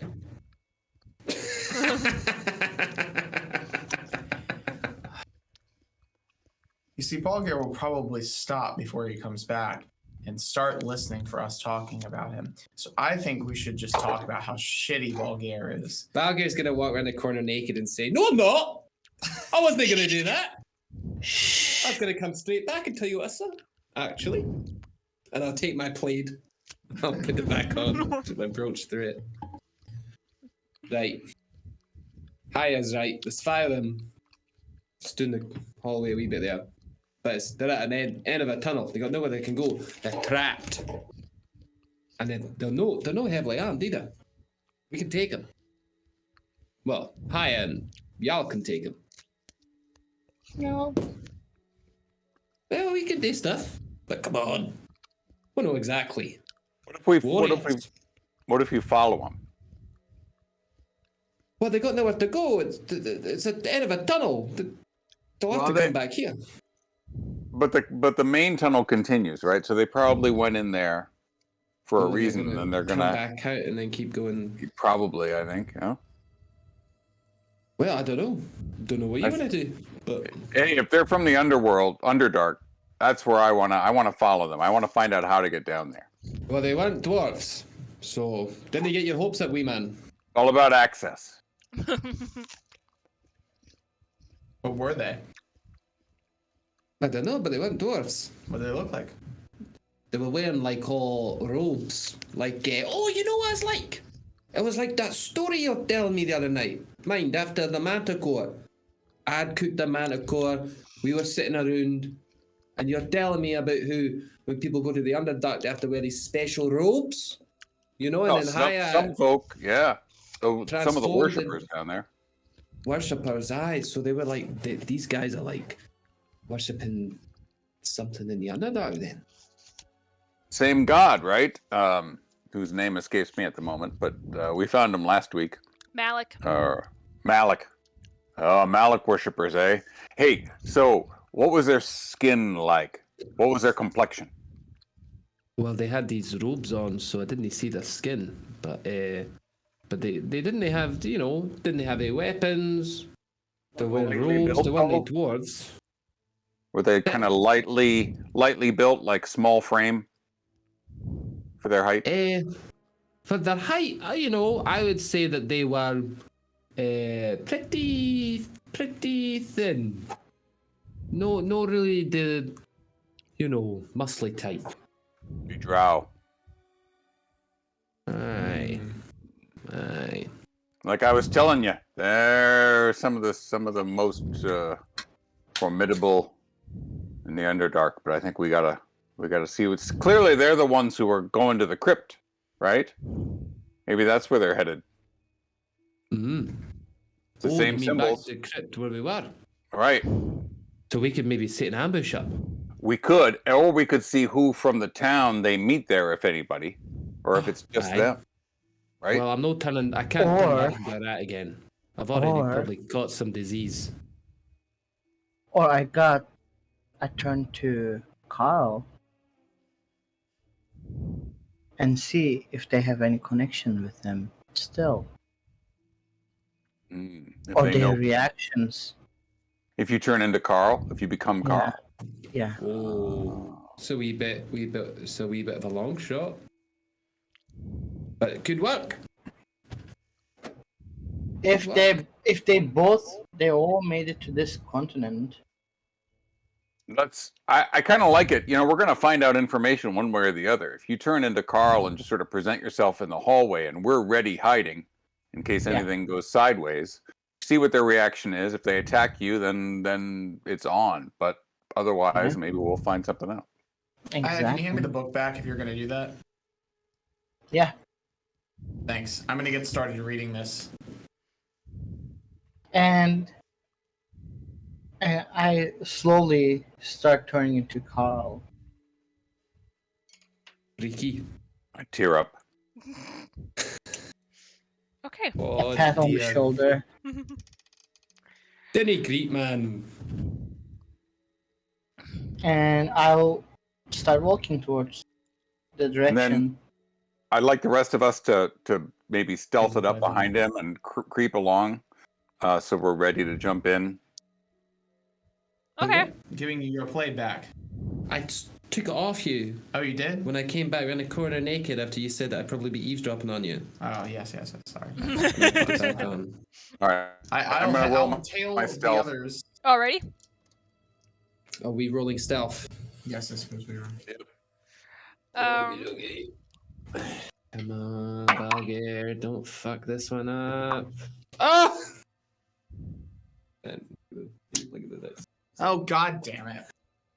I got a 1 on my stealth check. Oh my god! But I'm Wow. hanging back further than the rest of the party Eight. because I'm reading the book. Of course you are. We think So- we're stealthy. Belger really thinks he's stealthy. So I rolled a dirty 20, and like I'm not quite stealthy. Then I realized like they're not stealthy at all. I'm like I stopped trying being stealthy, like, and I'm like I So- try to suppress their noise by making noises myself And, because they're going No, to see me anyway. and we'll hang back. I'll hold everybody up so we're hanging back further from him. So Okay. now we're gonna have to. It's gonna be longer to close the distance, but we're more like 20 feet behind. I might have to lean Yeah. into this, pretend to be somebody who's chasing Carl, or someone who's, you know, can't really well, get away with a so- 1. Put the book away. No way I'm gonna read in this. I mean, unless they're casters, Unless they're I can caster. just take them down in 2 strikes. True. I have the Yeah, powers. the casters though, you walk in there and they shoot a fireball at you. We can do this. We can do it. We can do. I will have advantage on my dexterity saving throws. All right. So, so you walk down the hall, and you kind of get to the mouth of it. Let me grab the buttons. Let me grab the buttons.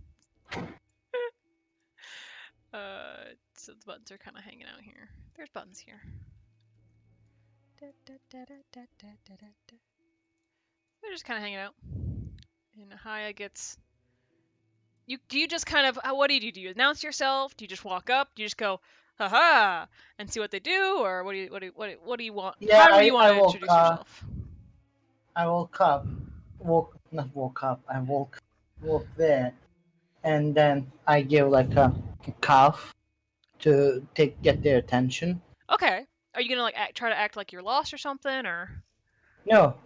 you're just gonna see what their reaction is? Okay. Yeah. All right. So you do that, and these guys kind of turn. You see a few of them. Oh, there's 5 of them. I should probably copy enough to be 5. There we go. So there's 5 of them. You kind of cough, and you get a decent look at these robes, and they do look like robes that you would see perhaps a drow would wear.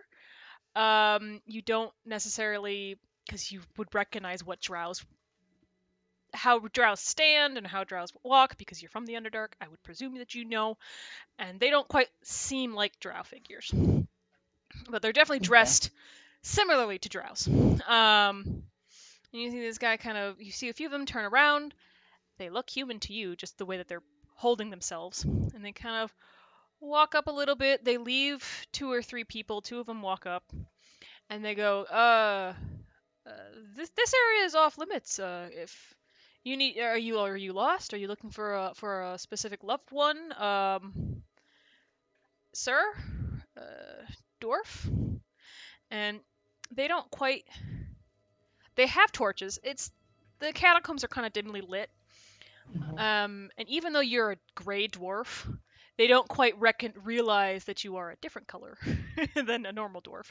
But they don't necessarily glock. They don't seem like they recognize you in any way. Or they don't, and they also don't recognize you as being something from the Underdark. They're just like, Okay. hello. Do I realize them as figures from Underdark? That's my question. You. I don't know. I spent my entire adulthood in this Underdark. Yeah. So, You would probably recognize them. You would recognize the stuff they're wearing as from the Okay. Underdark. You'd be like, hey, I've seen either priestesses or, acolytes wearing these robes, but these guys definitely don't seem like they're from the Underdark. They seem like they're Okay. just the fact that they don't recognize a Dragar and they don't go, oh hey, something's wrong, and they're just kind of like, oh, could you leave, please? They seem a little bit naive on what they're trying to accomplish. Oh my god, there was just something fall.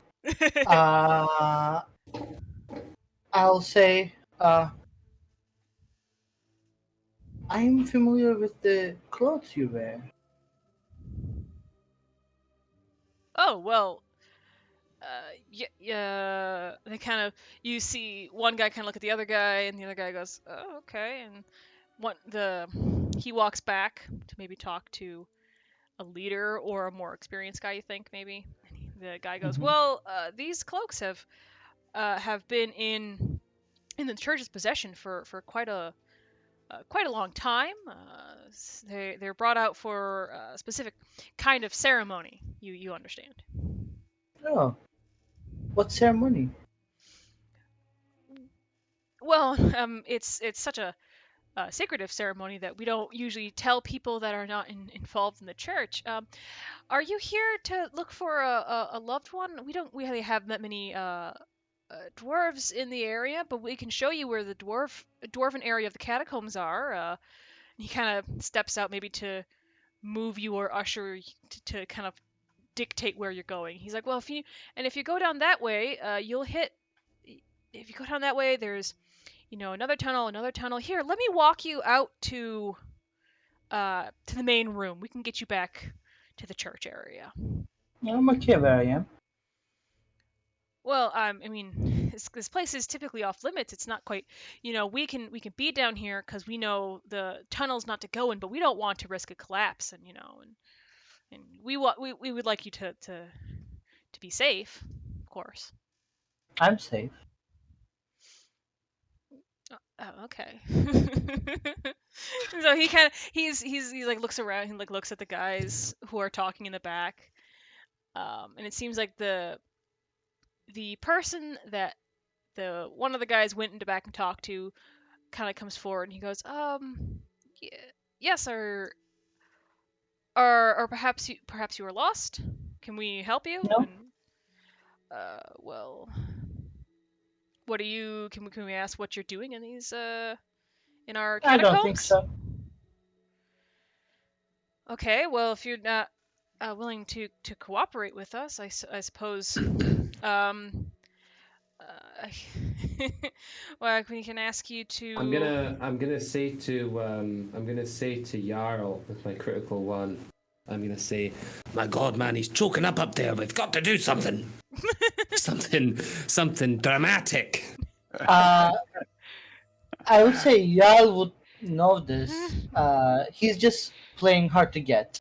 Like Yep, he's I just like my boy's got this. It's all right. Just hang he's in there just for like another minute. he's just like making this as awkward as possible. So they like start talking. Like it's like the silent treatment. The more you become silent, the more they talk. He's just like waiting for them to crack and Okay. like get Werner angry or Herzog something. interview method. So you can kind of you see like the Works great in ethnography. Yeah, just do it. I strongly recommend. That's what I learned over the summer. Silence is a great way to make them talk. Treatment for all your Like, don't say anything. They're just gonna say whatever. play hard to get. Yeah, the whole time. It's great. so you kind of see this leader guy kind of look at you and looks at the guy and they kind of murmur something, and pretty much the leader is like, who is this guy? And the younger guy goes, I have no idea, like he's just here, he's just standing here. And the leader kind of looks at back guys. He kind of goes, well, perhaps um if you feel comfortable in the catacombs, I suppose we'll just leave you to your business. Maybe. Yeah, what are you doing here? Oh, it's church. Uh, it's a special ritual that we don't tell anyone besides those who are part of the church. I'm not trying to look over their shoulders. Like, what are you doing? Well, he kind of like looks back, and you kind of see that he does like a gesture or something. He goes, "Oh, here, please come look." And so he actually like just says, "Yeah, sure, whatever." Like, and so the other guy kind of comes forward, and you can kind of walk to this end of the tunnel, and you kind of see it similar to what Belger saw.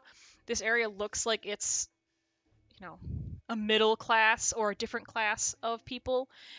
These look like former monks, maybe. You notice that some of the bones might have different markings on them, kind of like, oh, perhaps they had some sort of tattoo on them or something.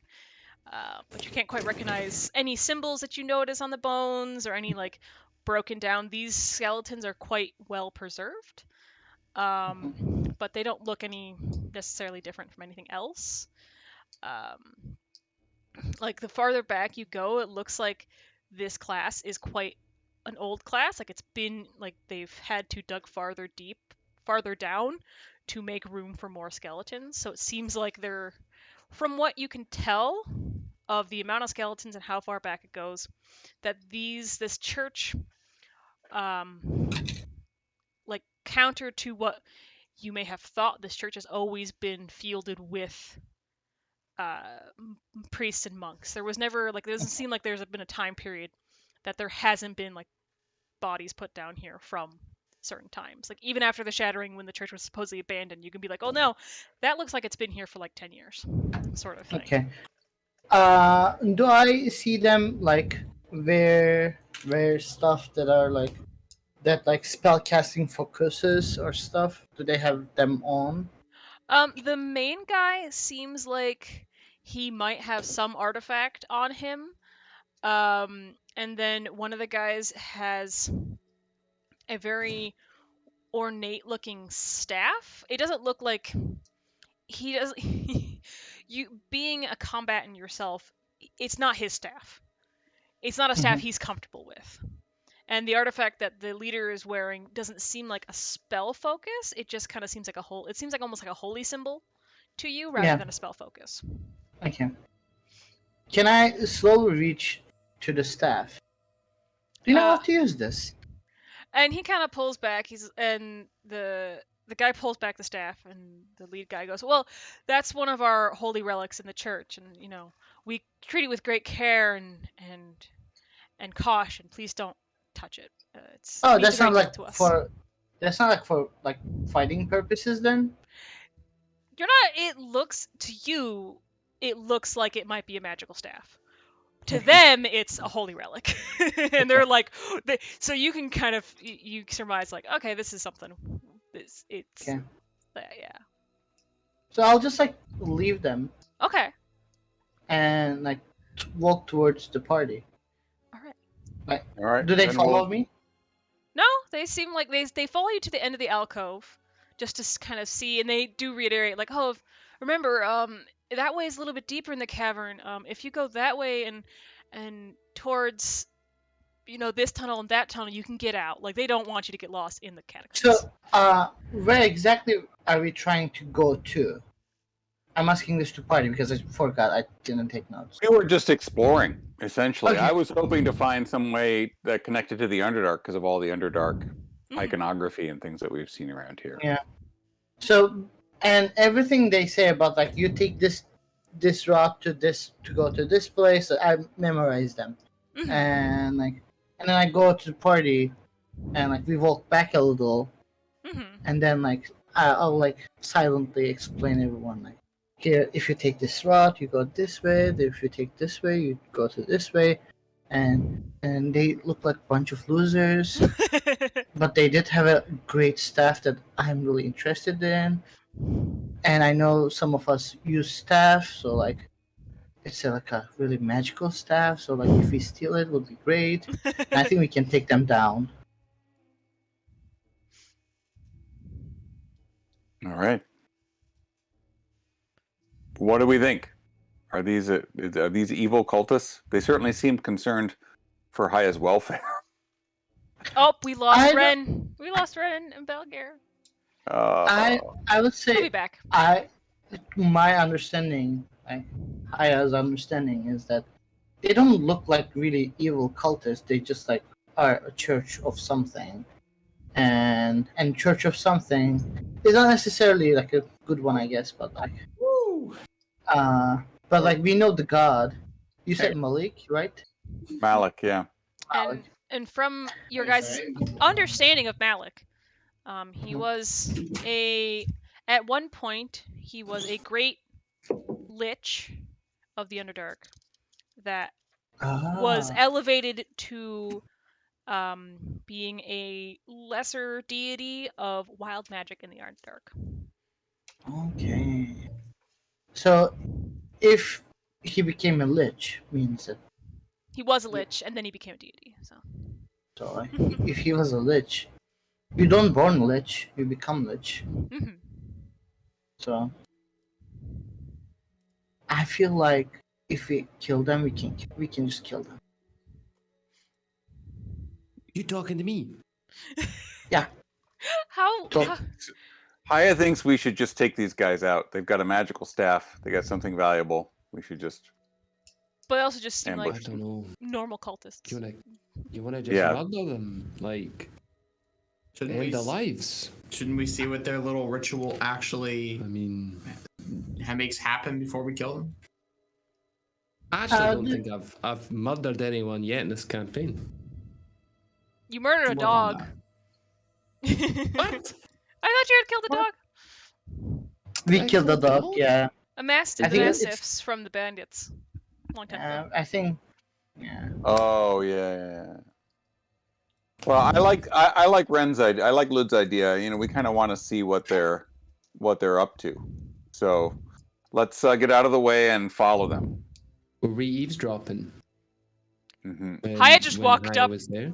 Haya walked up and just was like, "I am hi. Hello. Hello." Didn't it really sound like they knew what they were on about?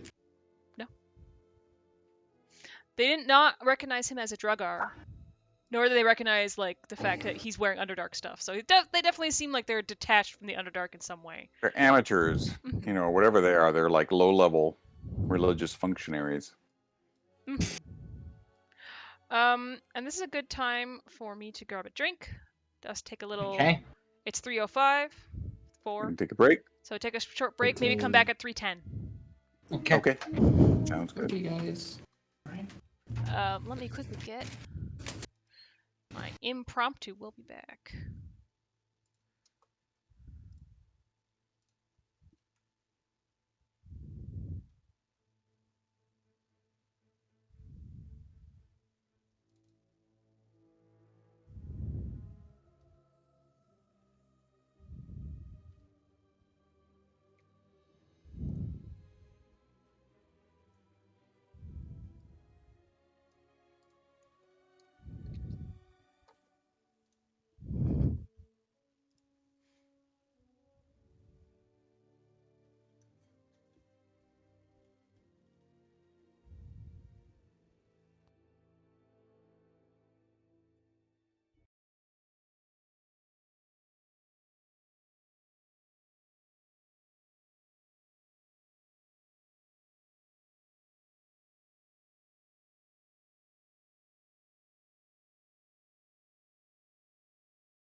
Hello, hello. Hello, hello. I have something to show everybody before we get started again. Oh, I forgot to get a drink. I'll wait till everybody's back. Mm.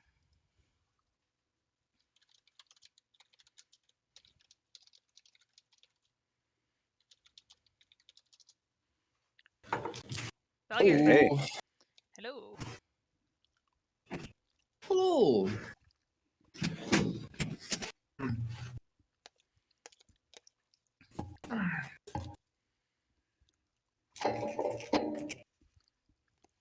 So do they have, Matthew, do they have anything like Renaissance fairs in the UK? That is me paying it against. No.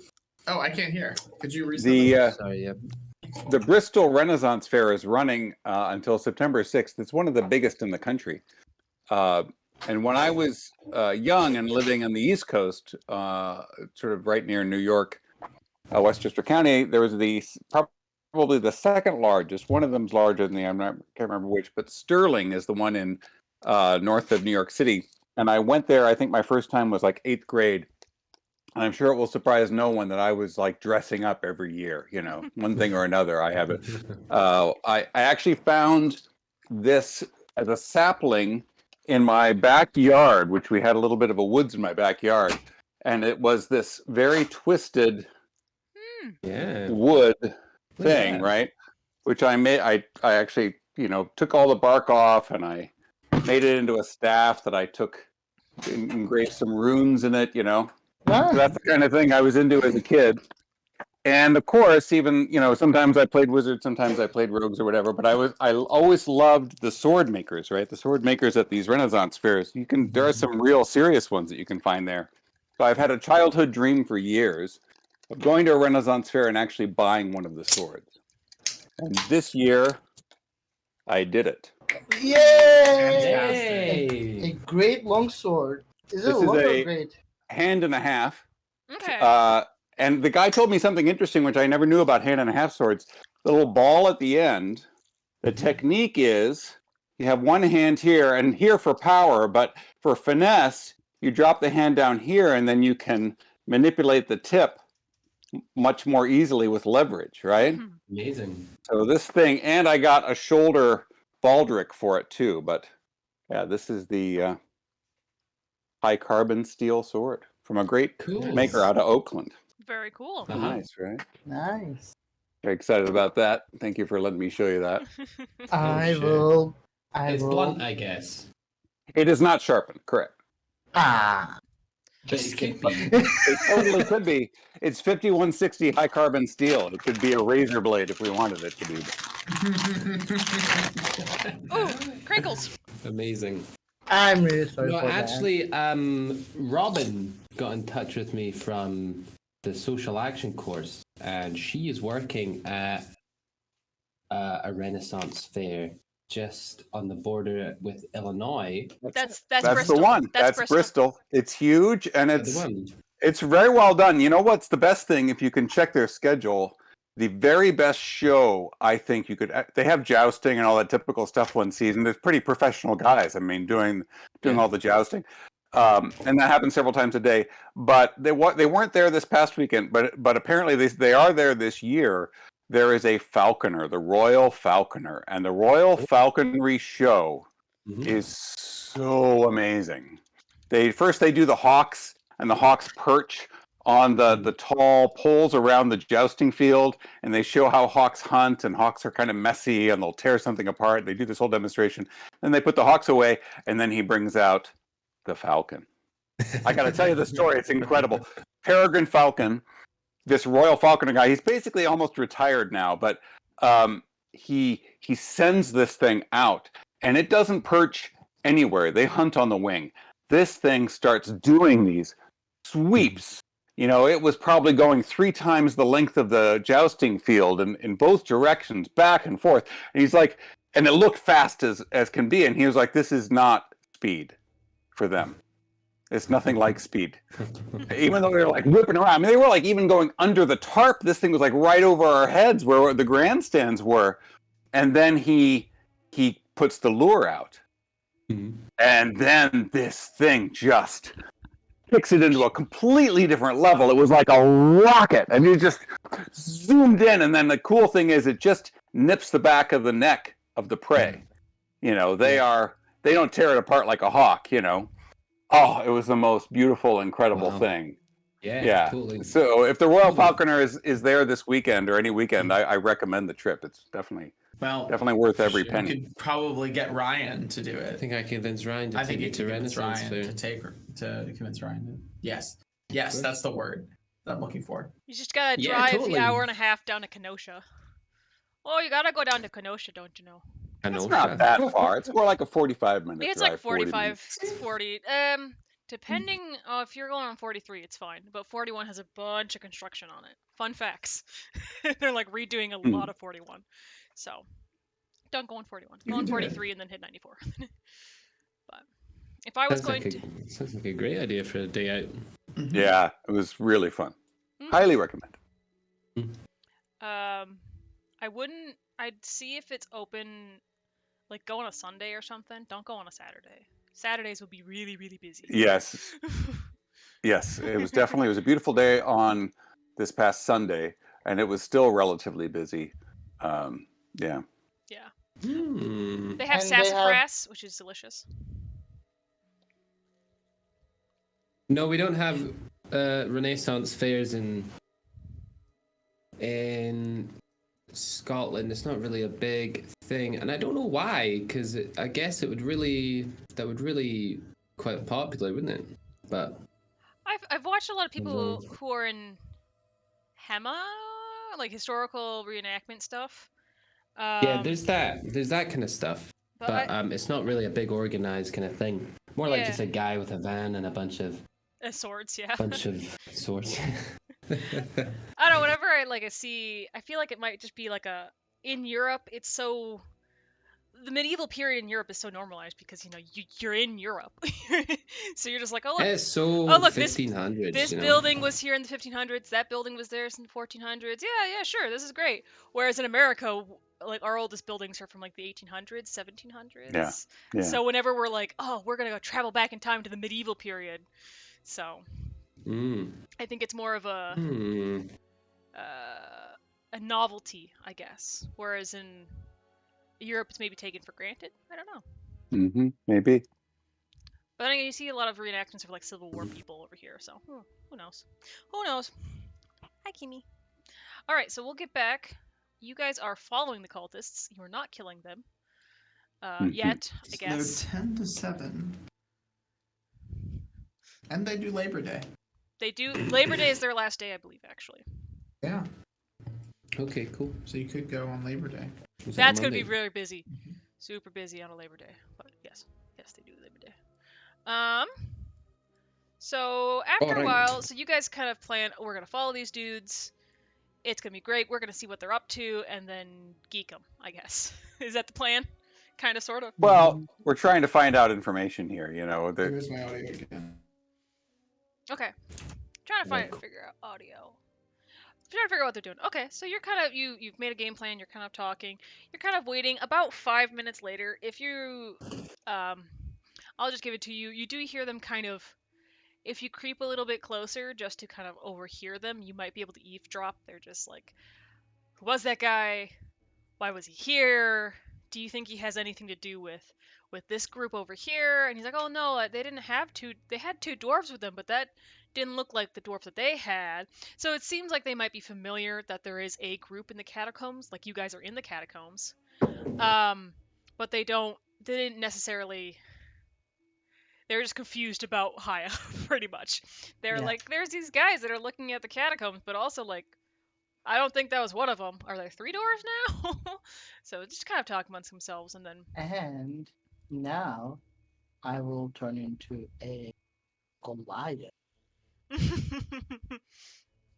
Are you going to go full height on your Goliath? I don't think I can. Your size doesn't really change. Like, I can be like a medium high Goliath, but I cannot be like tall. Okay. So you're only 6 that's like foot. changeling page. Yeah. So you're like 6 foot tall. You're a short Goliath. You're not a actual like 8 foot Goliath. Yeah, exactly. I have a Goliath in one of my campaigns, and I'm like, I'm not even going to. You're just gonna bonk your head on everything, or you're just not gonna go into buildings. And he's like, okay, But I will also make myself look like a young Goliath. okay, cool. So you do that, and you kind of listening. They seem kind of get things fixed, and then they walk out. Something I didn't note that I should have noted when you were there, when you had come up the staircase, it seemed like it was getting dark out. So it might have been that the church was closing down or something. You just know it was closer to sundown than when you had come, which Mm-hmm. was about like 12ish that you had come to see the Mm-hmm. church and stuff. So you've been wandering around the catacombs for a while. But these guys kind of follow out. I just love my merry band of raccoons. Oh, I did a mistake. I've made a mistake. So you see them kind of walk out towards the way they come in. They do not turn towards you, which kind of makes sense because the way that you came from kind of is like where the second level starts and things. So it's relatively deep in the catacombs, but not the second level of the catacombs. Deep first level. But they kind of come out. They're rank and following. It seems like the guy with the artifact is first, and the guy with the staff is second. And it seems like they kind of have a procession going on here. How far back do you want to follow these guys?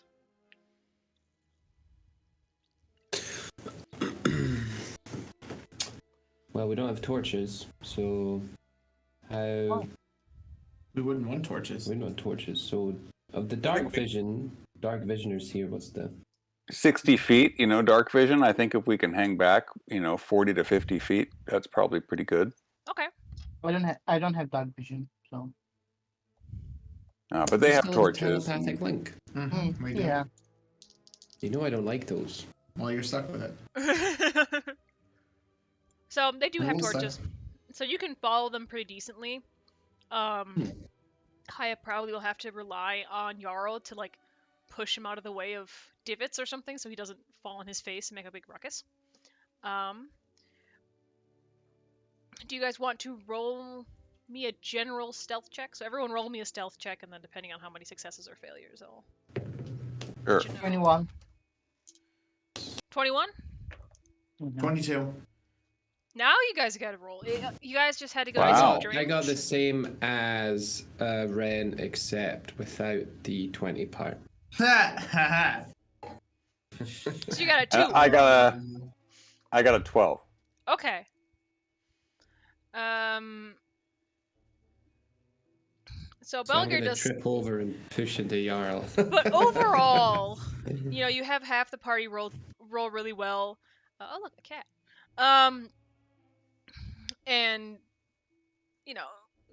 Jarl doesn't do too bad for stealth. So overall, you guys are, keeping each other in check, making sure that you're not making too much noise. At some point, maybe you just take a piece of wool and stuff it in Balgar's face so he doesn't make any noise. Just get muffled Balgar noises. Always yourself. So overall, Yeah, Balgar doesn't like staying quiet.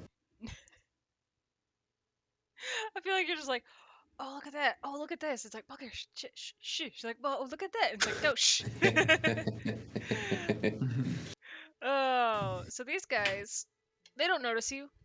You're far enough back, and you rolled well enough on your stealth that they're not quite noticing you. They do seem like they follow a similar path to what Haya said, like, oh, go this way for this tunnel, go that way for this tunnel. And it seems, they follow it except for at one crucial point where they make a turn that is leading towards the crypt.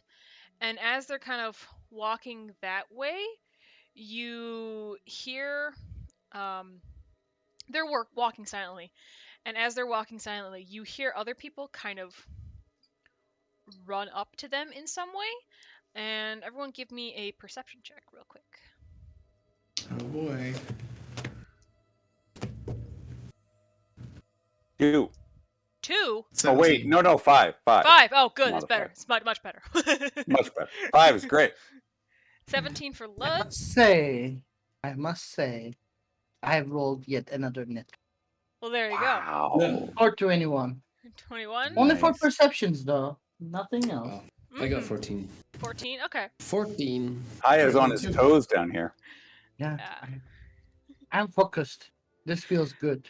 So Lud, well, We're under dark, you got a 17, right? underground. Yeah. It's dark out here. You can't see anything except for the torches, so you're just listening. That's what you're not Mhm. focusing on anything else. So the 5 doesn't. You don't see anything. Jarl does not see anything. He's probably focused on making sure Haya is not bumping into walls. Kind of just like, oh, go over here, go over here. So he doesn't really notice anything. Haya and Lud, you both kind of hear these guys approach. Lud doesn't quite understand what is being said, but he does hear it in like angry hushed tones. But he doesn't quite understand it. Haya with their 20, you kind of hear a guy that you recognize seemingly as the older guy. And then as you're kind of listening, you hear the proprietor Robert chime in. And so the older guy and Robert, they run up to the group. You hear the older guy saying, "We need to, we need to delay the ritual." And Robert, you hear old guy say, "We need to delay the ritual." You hear Robert go, "Well, no, we can't do that. No, it is the time that we need to do this. It's written in scripture. We need to do it." You hear the group leader go agree and say, "Yes, we need to do it tonight. This is the appointed hour. Everything should be set up."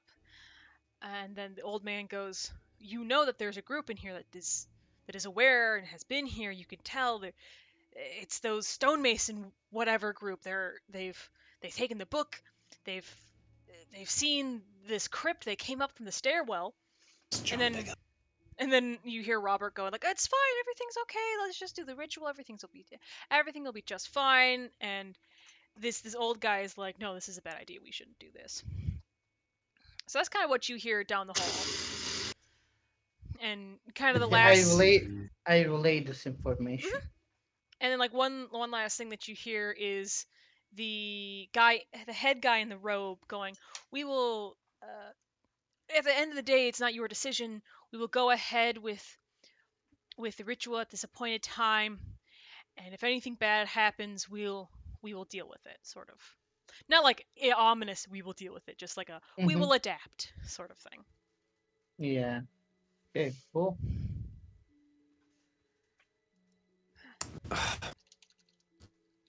Another secret. Then, if we all just turn around now, go to the nearest tavern. Or Obeys. what? Do what? I'm saying they won't expect.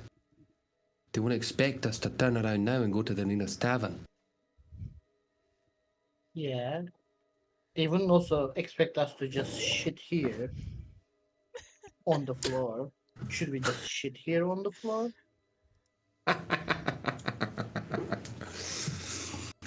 So what is it we want down here? Do we want to find out what they're doing? Do we want to observe them do the ritual, or do we want to get out of here and take our time and basically let them proceed, which means either we're probably moving on from this city or we're going to take more time to find out what's going on here.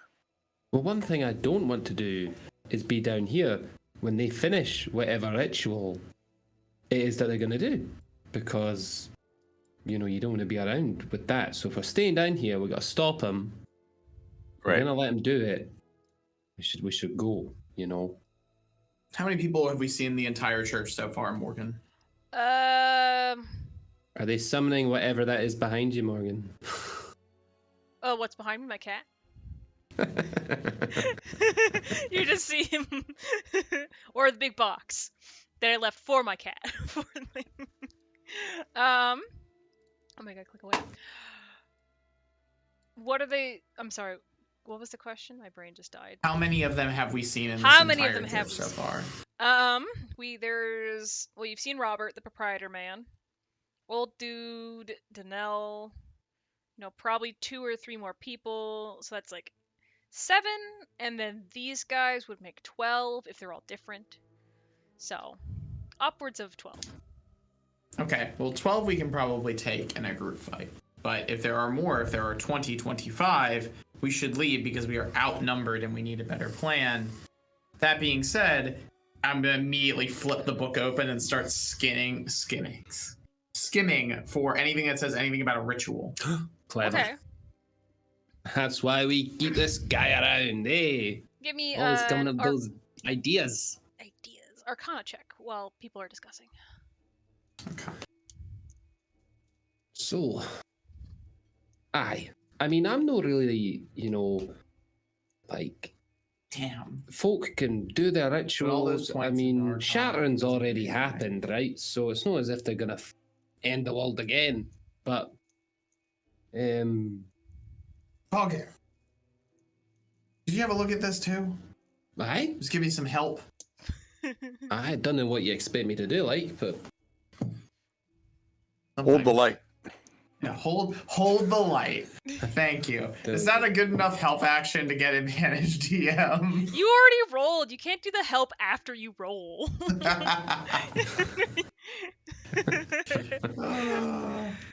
So, doesn't look like Lud's finding anything in that book.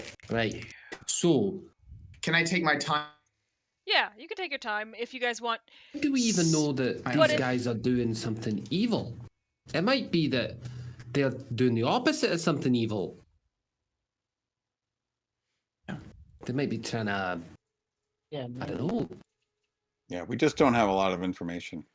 I'm You're starting to think curious. maybe the pub. You're starting to think the All pub. I'm interested in is the staff. Staff. Yep, it went out again. Well, how But about I'm this also idea I also then? don't know Because how here's the how we thing, can right? how we can Haya, just like is get out here with the staff. Peace. I'm thinking, right, that we get to the pub later, and I'm chatting up some lassie, maybe a laddie, and I'm saying, oh, we're doing in these catacombs, blah, blah, blah, blah, blah. And they'll be asking me, well, what does the ritual do, right? I can just make something up. Who knows what it does? Maybe it summons 6-foot pink bunny rabbits. But if we got that staff, and then we'll be like, we stole this staff from him, But I can't be like, oh, and they had a staff, and they're like, where's the staff, And then I'll be like, oh, we didn't get the staff. And it's like, what, So basically, if we're going to have a good time in the pub tonight, we're going to need that staff if we're going to tell a good story. Well, I That's mean, my it's motivation. airtight reasoning. What can be said, really? So All we're right, gonna let's go draw for it. straws. Aye. So, Aye. No, go ahead. are you guys going to wait a little bit to let Lud look at this book? Yes, Okay. but maybe one of us could keep an eye on the cult. Can he look at it while we sort of edge our way over there, or do we need to kind of pause? No, you can. Yeah, as you can edge your way over there as he takes his time with the book. Yeah, that's fine. Okay.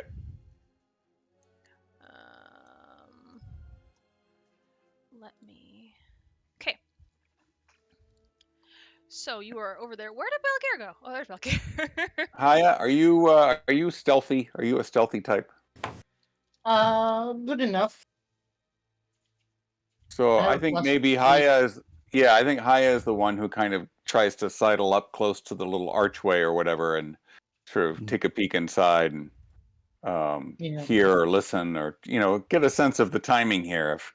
And maybe some clues as to what actually they're trying to do. If we to fill in whatever gaps we don't get from the book. Aye, for sure. Okay. For sure. Okay. Okay. Do I roll Only stuff then? yeah. The only issue I can see is Haya doesn't have dark light vision, and that might be usable, usable to look at the ritual and Alright. things.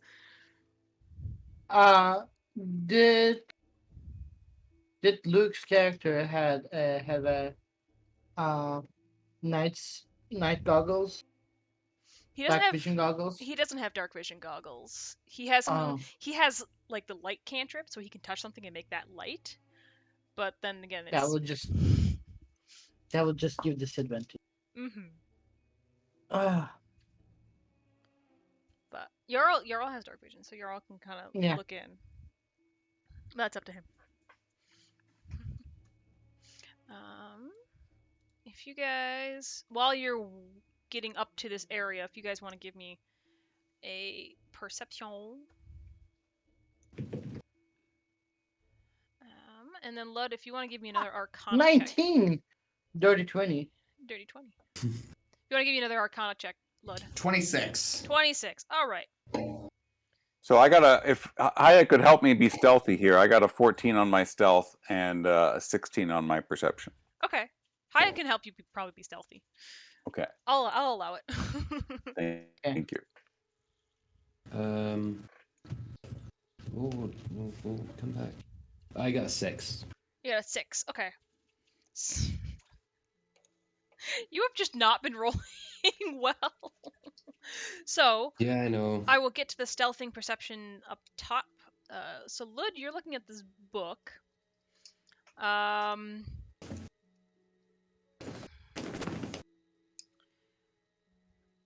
Actually, scratch that. I'm thinking of like a series of events of how I want to tell it. So, we'll go up top first, and then I'll come back to book. Is that okay, or do you want me to do book first? Yeah, sure. Okay. I don't care. So, what did you got? A 16 on your stealth, or maybe? Me? Yeah. I got a 14 on my stealth, a 16 on my perception. Okay. Oh yeah, they're not really paying that much attention. Let me do one more. Yeah, they're not paying attention. Okay, so with that perception, and y'all got decent perception, except for Belgair. Belgair did not get good perception.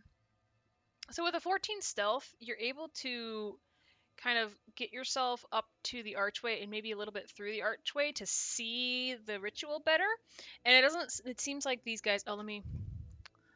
I need to make myself generic tokens, but I have not done that. So we're just gonna. These are generic tokens. You can kind of see. You notice you take note of Robert and the older gentleman that are kind of standing off in the corners, and then the 3 guys with the robes are around the circle. And so you kind of see they seem like they're chanting of some sort. With your perceptions, with your perceiving, you notice that the man with the sorry, bug. It seems like the one with the staff is kind of etching in the ritual circles, so kind of scraping in and outlining things. Someone else has what looks to be some red liquid. It's probably animal blood, but you're not entirely sure. Kind of sketching out this ritual circle and following the sigils that are scratched in as they go. And the man with the artifact, he doesn't have the. He looks like he's reciting something from memory, and he has an old prayer book, but he doesn't look quite comfortable with it. Like he's trying to ad lib it. So maybe the book that you stole was a prayer book of some sort, or like a spell book that he's used to speaking from. It sounds similar to like Drowish, like kind of undercommon elvish mixture. Undercommon? You know undercommon, yes you do. It seems like it's a very bastardized version of it though. Like someone Okay. saw the script and assumed they knew how to speak it. So they're chanting something, and it seems like it's relatively working. Like there's sigils of the ritual as it goes that are kind of lighting up, or kind of shining, glimmering, kind of like sigils do in spell rituals. Um, and yes, so down with Lud, you are looking at this book. It definitely looks like it kind of outlines different like you're looking for ritual specifically, or are you looking for what are you exactly looking for, Lud? I am looking for any mention of the procedures of a ritual Okay, in the text. so you kind of find that Specifically I'm with bugging an him. ear to overly used pages, so the pages that fell out, as well as things that have more smudges and stuff. yeah, and so with like that 26, you definitely find that you get back to the diagram that you were looking at, and it looks like the diagram looks like it says communion. As you're reading it, it seems like it's part prayer, part this is how you do the spell. So it says, with animal blood, create the My ritual audio just cut circle. out. Oh no, I'll wait for a second. So that's fun. Give me a sec. But you didn't. I didn't say Falcon. All right. Are you back? Should be working now. Are you back? Yeah. Okay, cool. So the kind of says like in the in the blood of communion, you shall drench the circle. The sigil of Malik shall be the most prominent, etc., etc. As you're kind of going down, and you're looking at this book as well. This book is ancient, like probably 1,000 to 2,000 years old. It's very old, and as you're flipping through it looking for more rituals, you kind of start noting that this is about not necessarily chaos and war, but about wild magic, like much more magic, wild magic. And speaking of the gifts that Malik bestows upon those who worship, making So this light is of not. Sorry. yes, go ahead. This is not a book of notes of their chronicling their discoveries. This is a real book of worship for Malik with a bunch of very real spells in it. Yeah. Well, shoot, they're never getting this off of me again. I was supposed to fight tooth and nail to get this out. I thought this was just their field notes. Yeah, no, so you're looking through it, and as you're flipping through Why do you look so happy? Because I just got a book of wild magic. Fits that in. it's gonna be I'll great. explain later at the pub. I was thinking, I do remember that dog I killed. We're not bringing the dog back. Not even because you have wild magic. Do you think I'm a necromancer? Again with those big words. Right, we'll talk about it at the pub. Okay. sorry. At the pub. It's okay. So, this is a spell to speak to Malik, is the summation that I understand? It's so a lot of the spells speak about obtaining new spells, getting gifts from Malik, being able to see the world in different lights, being able to craft things of your own volition, and it kind of seems like talk to Malik, get cool spells kind of idea. Oh, so it's like a warlock's patron kind of thing. Kind of, but it's very much like it's kind of like warlock's patron, but it's more prayer book than warlock patron in a way, like gift gifts to Malik and you shall be rewarded with gifts in return sort of thing. Gotcha. So, do I get a sense of what they're gifting to Malik exactly? The what ritual that you are looking at specifically seems like it's kind of just a communion, like activate this ritual to seek guidance from Malik. And you shall be bestowed upon what you should do in the future, or what ventures you shall proceed.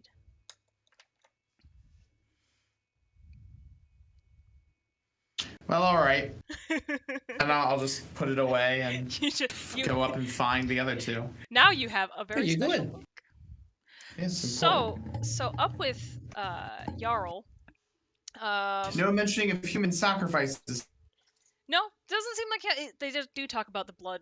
Hold on, actually, drenched just did blood. it again. God, this is I don't know why it's getting more. All right, you were saying? It does talk about blood, but it doesn't say like human blood Whose specifically. blood? So it's probably just like, oh, you could use like animal blood or such and so and so, depending on like who is the worshippers of Malik. Maybe they'll use human blood, but you're not entirely sure. All right. Well, fine.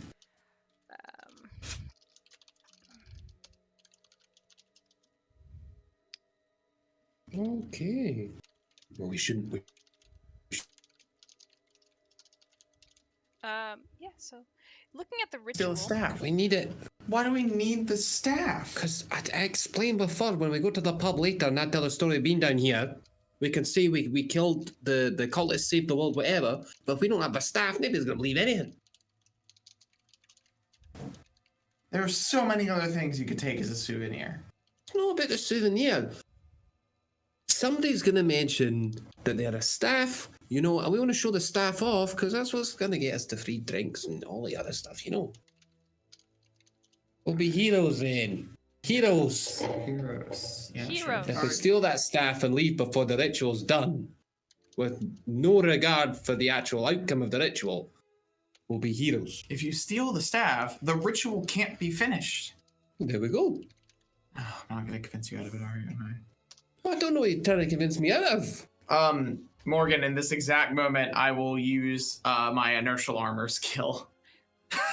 Good idea.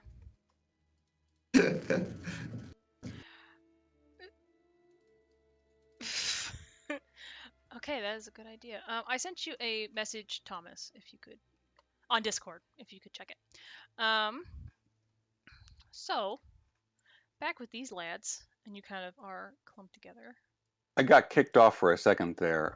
Did you send me in In Discord, I sent you in a Discord? message. Yeah. Okay, let me look for that. Yeah.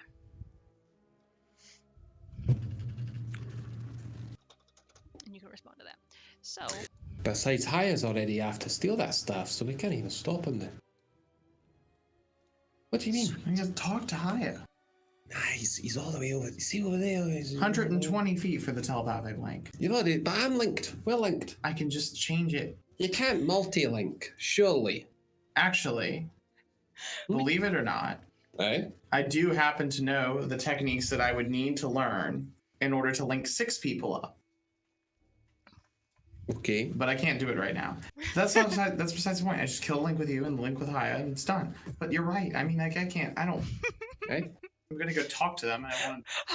Well, I'm Haya's not coming like... with you because I'll trip up or say something and then, ugh, all hell will break loose. I feel like Haya and Ati are like the same person right now. They're just like standing there, like kind of like, I can't really see anything. Like, oh, okay, there's. I don't really I understand what's hear- going on. I hear stuff.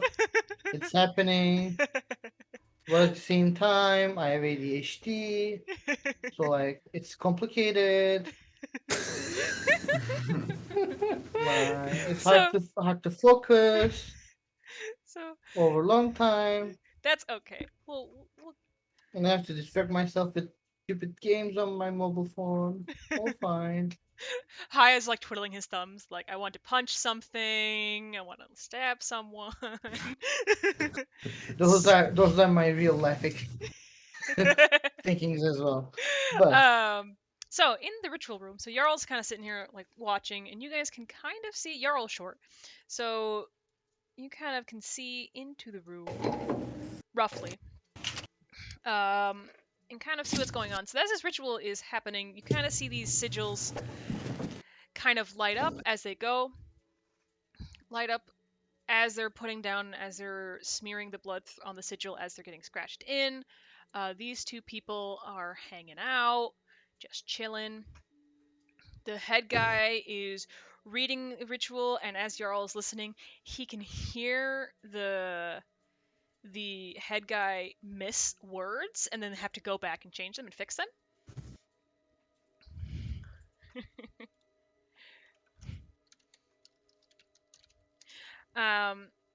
So the head guy is kind of going back, and he's like, and we shall worship him under his knowledge, and with his knowledge, piety. Like he's having to ad-lib this ritual speaking, and he's trying to act calm, but definitely seems like he's been he just doesn't have the right spell in front of him, but he's trying to recite it resuscitate, recite it. So as you're going, you start to, as this ritual continues, Jarl starts to feel kind of this whipping wind that starts to surround the area, surround the room, just kind of shifting things, shaking things up. If any of the coffin lids aren't quite secure, the coffin lids kind of rattle. People start to hear this kind of loud, bellowing laughter coming in and out, and then there's Haya starts to hear, or everyone actually kind of starts to hear thunder in a way that kind of cracks and crundles. You don't see lightning, but you hear this distant thunder rumbling. That's what I wanted to say. And you can see that these priests are happy with this. They kind of go like, "Oh yes, this is what's supposed to be happening." And the head priest, kind of looks around, and he kind of goes back to saying his reciting things. And as he gets to the end of the spell, um, as he gets to the end of the spell, or the ritual speaking, and he says the wrong word again, and he kind of says, "For in Malik we shall forever find peace." No, in chaos. No, wait, and he can't quite finish the ritual, or can't quite get the right word, and he kind of says it and sputters. Everyone's kind of looking at him awkwardly. Everyone's like, hey, wait, what's going on here? And so they're starting to look around. You see this. So this is the older gentleman that you kind of knocked into before, and he's kind of looking around. He spots Jarl, starts to say something, be like, "Hey, you! What are you doing here?" And at that very moment, you see this giant, or everyone can see this, and even High with dark vision and everything, sees this giant bolt of lightning strike in the middle of this ritual circle, and just crack and it just strikes. It cracks the whole of the floor, just splinters and falls away. Yeah. And and before most of them could react, it seems like, actually, give me a sec. Let me give them a roll. Oh yeah, they're not gonna make it. Before they can react, they just fall into what seems to be nothing. And as this is happening, Jarl, you can make a save, or you can just, or you cannot. Um, Dexterity saving throw? sure. Egad. I got a 3. Oh no. So Hmm. as Ural tries to jump away from these falling cobblestones, he slips and he just slurps. He just Plummets. plummets into this dark void of just. Can I? How Can I close are use we? my Oh, you reaction? donkey! Can I use a reaction? Can I say no? I'm gonna say no. Yeah, sure. Because before you can reach, You- Haya reaches out and tries to use your reaction. Lud tries, but as you see the floor just. Do you all know what I'm gonna do? Hey, the DM says no, so you're saying I'm saying no. You just I'm see just this. saying it's more than just it's not just I'm trying to use a reaction thing, but That's I catch your point that it's not fast enough. You just hear the more crackling of thunder, this loud vicious howling of wind that just slowly dies down, and as the room is just empty at this point, all the tablets have My fallen last in. words are, "Hi." Fuck, two brothers, both of them gone into voids. What's And happening with my life? so Balgir was jumping in the void after Jarl. Too late, man! Actually, Haya would do the same. It's like all or nothing. okay, No. so you try to do this. So there's this deep hole. This void is kind of sucked in. As Jarl is nowhere to be seen, and as the room kind of becomes normalized, the howling of the wind, ceases. The thunder kind of abates, and you just hear this bellowing, chaotic, evil laughter just slowly abide. So, and as you jump in the hole, you land about 20 feet down. So you land decent, but it's just a hole. There, you can kind of see the remnants of the room around. So there's some of the coffins. My brain went sarcophagus instead of coffins. They're kind of sitting around. Some of them are disheveled. Some of the, the bodies are there, but none of the priests. You don't see any of the priests. You don't see the proprietor. You don't see the older gentleman, and you don't see Jarl. So it seems like they have Friends, gotten it's been an honor serving with you. and you're just R.I.P. in peace. you're left in You can't this die. hole. R.I.P. in peace. Yeah, I don't know if I'm dead, but I'm certainly not around. Pretty clearly. I needed Perhaps you found Carl, perhaps. regardless of what where you've ended up. So Yeah, that's right. We that have to is- believe he found his brother. So this is because you're not going to be around. Right. But you know what, Ah. Morgan, if it ever makes sense to you, stay in touch. I could either come back, I could cameo as Carl, right? Or as Jarl, depending, right? Yeah. So who knows? So And just let me know. I definitely wrote it as a mystery. So the team will have to figure out what happened. Okay, well, Wow. thank you. Yeah. I wondered if it was gonna be a kind of good death kind of thing. I'm kind of glad it's not. So I Mhm. appreciate that. Yeah, and I didn't. It was kind of Apparently when you not. were like, I can't be here for the fall. I'm like, well, you might be here for the spring, or I might be around. True. So I wanted to leave it open. Let me just say, Yal just left, not traumatize Haya twice with the same death of two most important Poor people in his Haya. life. Or Haya. Oh my Haya, God. Haya will. There are other ways to do this, DM. I'm angry. But at the same time, if so, to be fair, It's if so hot so, you inside. guys are so close because Haya and your Thomas's character Jarl are so close that if Jarl had said, Mhm. "Hey, I'm piecing from the party, goodbye," Haya would have gone with Jarl. So I'm like, well, is There there? had to be something forced, yeah. Yeah, if there was a way Mhm. that Okay. he gets a I mystery, guess. now Haya's like, I well, guess it's okay. Haya's gonna like take out his axe, is like, you are helping me get both of them back, damn it. Just to the party in Balgear's general. gonna roll his eyes at Lud and say, well, I know what they're talking about at the tavern tonight then, Oh, Jesus Christ. and we're not gonna be laughing. Well, I'm glad that's at least a distinction that you're making, because I wasn't sure. Don't get all sentimental on me now there, Balger. Oh, but yeah, Okay. that went really well. So you guys can All right. continue, or we can just kind of like go into I discussion. think it's a good stopping It's point. a good stopping point. Okay. Good stopping point. Yeah, because what, after this, we have to fight our way out of a catacombs, because those assholes are not gonna... Yeah, what are they gonna believe? That their guys failed the ritual and got themselves blasted into a mess, or are they gonna believe that the people down there just took them out and are using that as an excuse? Mhm. It's gonna be the latter. Well, Jarl did warn about structural faults. That'd be fun. That'd be a Well, fun way to play be it. They just fair- walk up and go, well, if you had just let us finish the construction before you had done your ritual to Malik, we could have had this thing earthquake-proof. What's I had the funny- shop joists and everything. I Is this don't- ancient catacombs even up to code, or what's going on? I don't know if Lud, you might have surmised this, but you stole their prayer book. Like they're Oh. big. Like this is how you do the ritual, and this is what you have to say to do the ritual. So you Lud pretty much killed Jarl. Yeah. Yeah. Now they're blaming you for it. Because For you what? stole this. You But stole the book. the characters don't know this. Oh, that's fair. Yeah, well, no, I mean, I know this now. That was the assumption I made when I heard everything went to shit. I was like, oh, Yeah, they needed especially- this.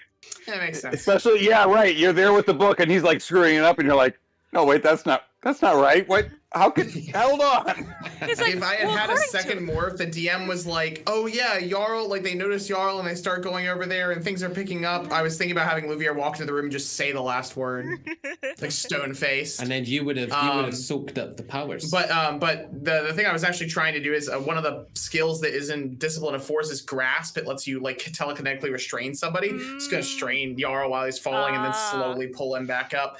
But that takes time. Mhm. So True. Yeah. it's not a reaction. Right. It's a full action. The real Mufasa moment. Yeah. Yeah, and I was definitely like, I had it planned, And I was like, I should probably actually message Thomas and be like, this is why. Is this okay? So I Yep. think it went very well, and now you have to figure out Hooray. where in all of the planes of existence Jarl Now is.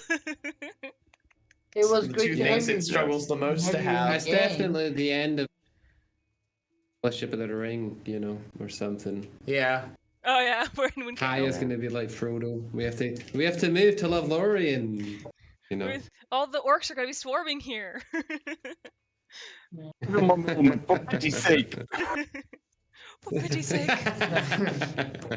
I'll just man. cry. I'll just cry. Poor You have Haya. my sword and my spear and my hole. Oh, but it was Well, great thanks. having. That would be a fun character, a character that uses portable holes but is an aggressive tactic. What not Wile E. Coyote, but Roadrunner. Yeah. Hmm. There you It was Well, great. now you're thinking with portals. There you go. So that's good. go. So thank you, Morgan. It was a lot of fun. I Yeah. really appreciate that. Appreciate all the DMing. I had a lot of fun with all you guys, and Oh, yeah. hopefully this won't be the last time. Hopefully. Enjoy this Hopefully. fall. Yeah, of course. Hopefully we can do our little one shot with the Yahtzee dice involved. Yeah, that would be a lot of fun. And if we can get the summit apologize to scheduled, you, I have some news and projects. So I have news for our summit. So I'm excited about it. Yes. But are we going to get it scheduled? Who's supposed to schedule it? I don't think it's me. So The I- admin? Isn't it the admin? or- It's Admin looking. and Stewart, Okay. right? I think we should end the stream. Oh, if we're gonna do Yeah. that, but Here, have a little more backstage conversation, No. everybody. just check on check on Slack. Why- But Yeah. we- Well, I'm going to get off the stream anyway, but good to see you all. good to see you. Enjoy. It was great to have you Bye. on. And hopefully some. If we're ending the stream, We're not ending the stream, I don't think. We can talk a little bit about what just happened. As he walks away. It was trauma. It was trauma. Again. debrief. With this. oh, okay. So we debrief. That's my bad. I was gonna pop my headphones out and go back to We could just talk a little bit. We don't have to talk. tired like- of having to electrical problem every 5 minutes. That's okay. But yeah. What do you guys think? I don't know. It's Yeah, going to be a different campaign for Haya. Definitely. Yeah. Like I'm not adventure. sure. hmm I'm really not necessarily sure how we come back from this without Verfa's character changing, or Haya's character significantly changing, or introducing a new person to the party. Well, do you- I think that What do you mean by that? I mean, there comes moments in campaigns where an individual leaves or a character leaves, and that character is so central to the forward movement of the party that without that character, it becomes very difficult for the story to be told. And Jarl is that character for this party. Jarl is the character that pushes the narrative forward with the rest of us around him, fulfilling different roles. And because Jarl is able to play the leader in the story, then everybody else is able to flesh out around those characters. There are two characters in the party that can fill that role. It's basically Verfa or Haya. Yeah. What did you say? It's basically Verfa or Haya. Your character. I mean, you could, No, but it would be a major change for Valkyr to You jump be You into. need a headband of intellect before. when Balgir gets like the headband of wisdom, he's like, I am now the party leader. I I will don't know make all of the decisions necessarily. for us. It I will seems never like, take I was just kidding. I've been reading Slavoj Žižek's In Defense of Lost Causes. I in which will. he does I the will leave same- this room if we will talk about Zizek. Well, okay, I'll just go straight to this case. The case then. So it's sort of like it could be like Armageddon, where and you're Liv Tyler, and we're together are sort of like Ben Affleck. At the start, we started off with these couplets. You remember, right? Mhm. Where we were all autonomous couple. We met in the street, and Haya. There was Haya and Yeah. Jarl, and there was Eric's character and Luke's character, Mhm. and then there was us two, right? And now, of course, what's happened is the only way that we can truly be together, aka Liv Tyler Ben Affleck, is for Jarl, aka Bruce Willis, to die on the asteroid saving Earth, aka fall into the ground accidentally, you know? So it could be the case that now we can finally be together. A classic Well, daddy-daughter sci-fi I am Oedipal in support triangle. of I'm in support of that relationship, classic. regardless. You know, all of the daddy daughter sci-fi Yeah. angles that incorporate in our media. Well, if you read the Zizek chapter about it, you find that actually there's a worrying amount of daddy-daughter Oedipal triangles in specifically sci-fi apocalypse movies. Well, it's really easy to play on What I that will relationship. But anyway, suggest, Haya. what I will T. suggest is that like the other games I've played or I'm playing still, we don't have a leader at all. Mm-hmm. Like nobody is pushing the storyline into one direction or like the narrative either. So like there are like battle strategies that is developed with the party, and everybody like pulls like pulls out what they have in their bags and like how to do things. Like I come up with a strategy and do it in that time, but also the group is highly independent Mm-hmm. of when it comes to their like stuff. Yeah. But that party currently is a level 12 party, which means that they have a lot of resources, unlike us. Yeah. So I think it's Right, just going to and- take a while for us to like come to that. And apropos to your point there, Ati, I mean, let's not forget that Jarl the Oak, you know, Thomas said at the start he was an already sort of polished character with backstories, relations, plot points, hooks, and also a characterization that he's comfortable with, you know. And so, of course, that's going to, but now I feel like our characters, although in Kuwait at the start, are starting to take forms, take shape, and perhaps he stepped back at the right time for the fellowship, you know, to take a new form in a new direction. Yeah. Well, I'm not saying that it's like, oh, here's the end of the line, right? What I am saying is that if you're familiar with Gurren Lagann as a case, there's a point in the first season where a major character dies, if you're not familiar with it. Mm-hmm. And then there was about 3 episodes of content where it is just everybody grieving. That is it. It like the story stops. People get very frustrated about this in terms of like when it comes to the people watching it. Yeah. And you know, characters just kind of deal with the ramifications of that, and then they move on. I don't. But it takes like a moment to like realign the party in that way, and there's always a really weird period where like, okay, well, this person was central to what we might conceive of as not every narrative of the story, but the greater narrative thread of the story, and now the greater narrative thread character has gone poof. I don't think you quite in my head So when I was writing, when I was thinking about this, you guys are on this quest for Carl. You have this puzzle box. You want to figure out what these tablets are. I've given you little bits and pieces about getting to Carl, getting to what this tablet is. Now I feel like I've given, because Haya's here, you guys are still going to want to go find Carl. And now that Jarl has been schlorped somewhere, you now have this other overarching narrative to go find him. And to me, I've given you guys a much better, why is the party together? Well, our friend got eaten by a hole and we're going to go find him. So to me, it's a better, there's a lot bigger anchor for me to push the core arc of the world around now that you guys actually have a central quest. Yeah, totally. Where before, I'll foreshadow what Haya is thinking right now. Mm-hmm. He's gonna lose his mind, and I think he's gonna lose the will to follow. Mm-hmm. Like, really? I'm not sure he still wants to follow Carl. He wants to follow Jarl. Sounds like Balagir could step in as a bad influence here. You said 3 episodes of grieving at the tavern, you know?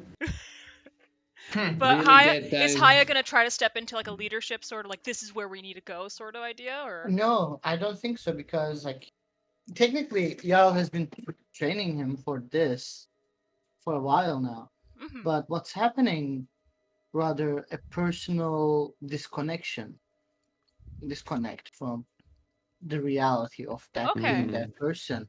Like Mhm. I think he is going to give up, and like he might turn to becoming more of an Okay. individualist person rather than trying to lead the party. So like, let's say he's moving from chaotic good to chaotic neutral Okay. almost. So So it's I think that's like what's going to happen with him, with the despair and like being hopelessness and everything. He's like I don't think will see the world as he was seeing like 2 minutes ago. yeah. Like Mhm. 2 minutes ago, he was trying to steal a staff for Jarl, and now Jarl is gone and potentially dead, as Carl was for a long time. And there is like a trace of Carl, but like, is there trace of Jarl now? Like, what happened? Mhm. All he knows is that the god level power took him away Mhm. or killed him.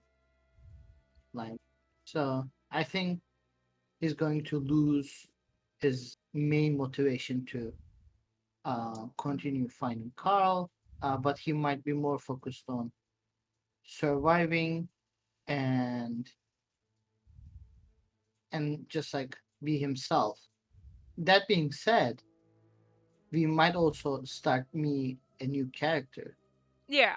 That's kind of what I was worried since Haya and Carl and Jarl are so linked that I was like, well, if Yeah, Jarl is gone, like actual like if you figure like in the future if there is like a trace of Carl or Jarl that you want to follow, then Haya can stay because it's yeah, a main anchoring point. I was like, why would Haya stay if Jarl left the party yeah, for non-god level reasons?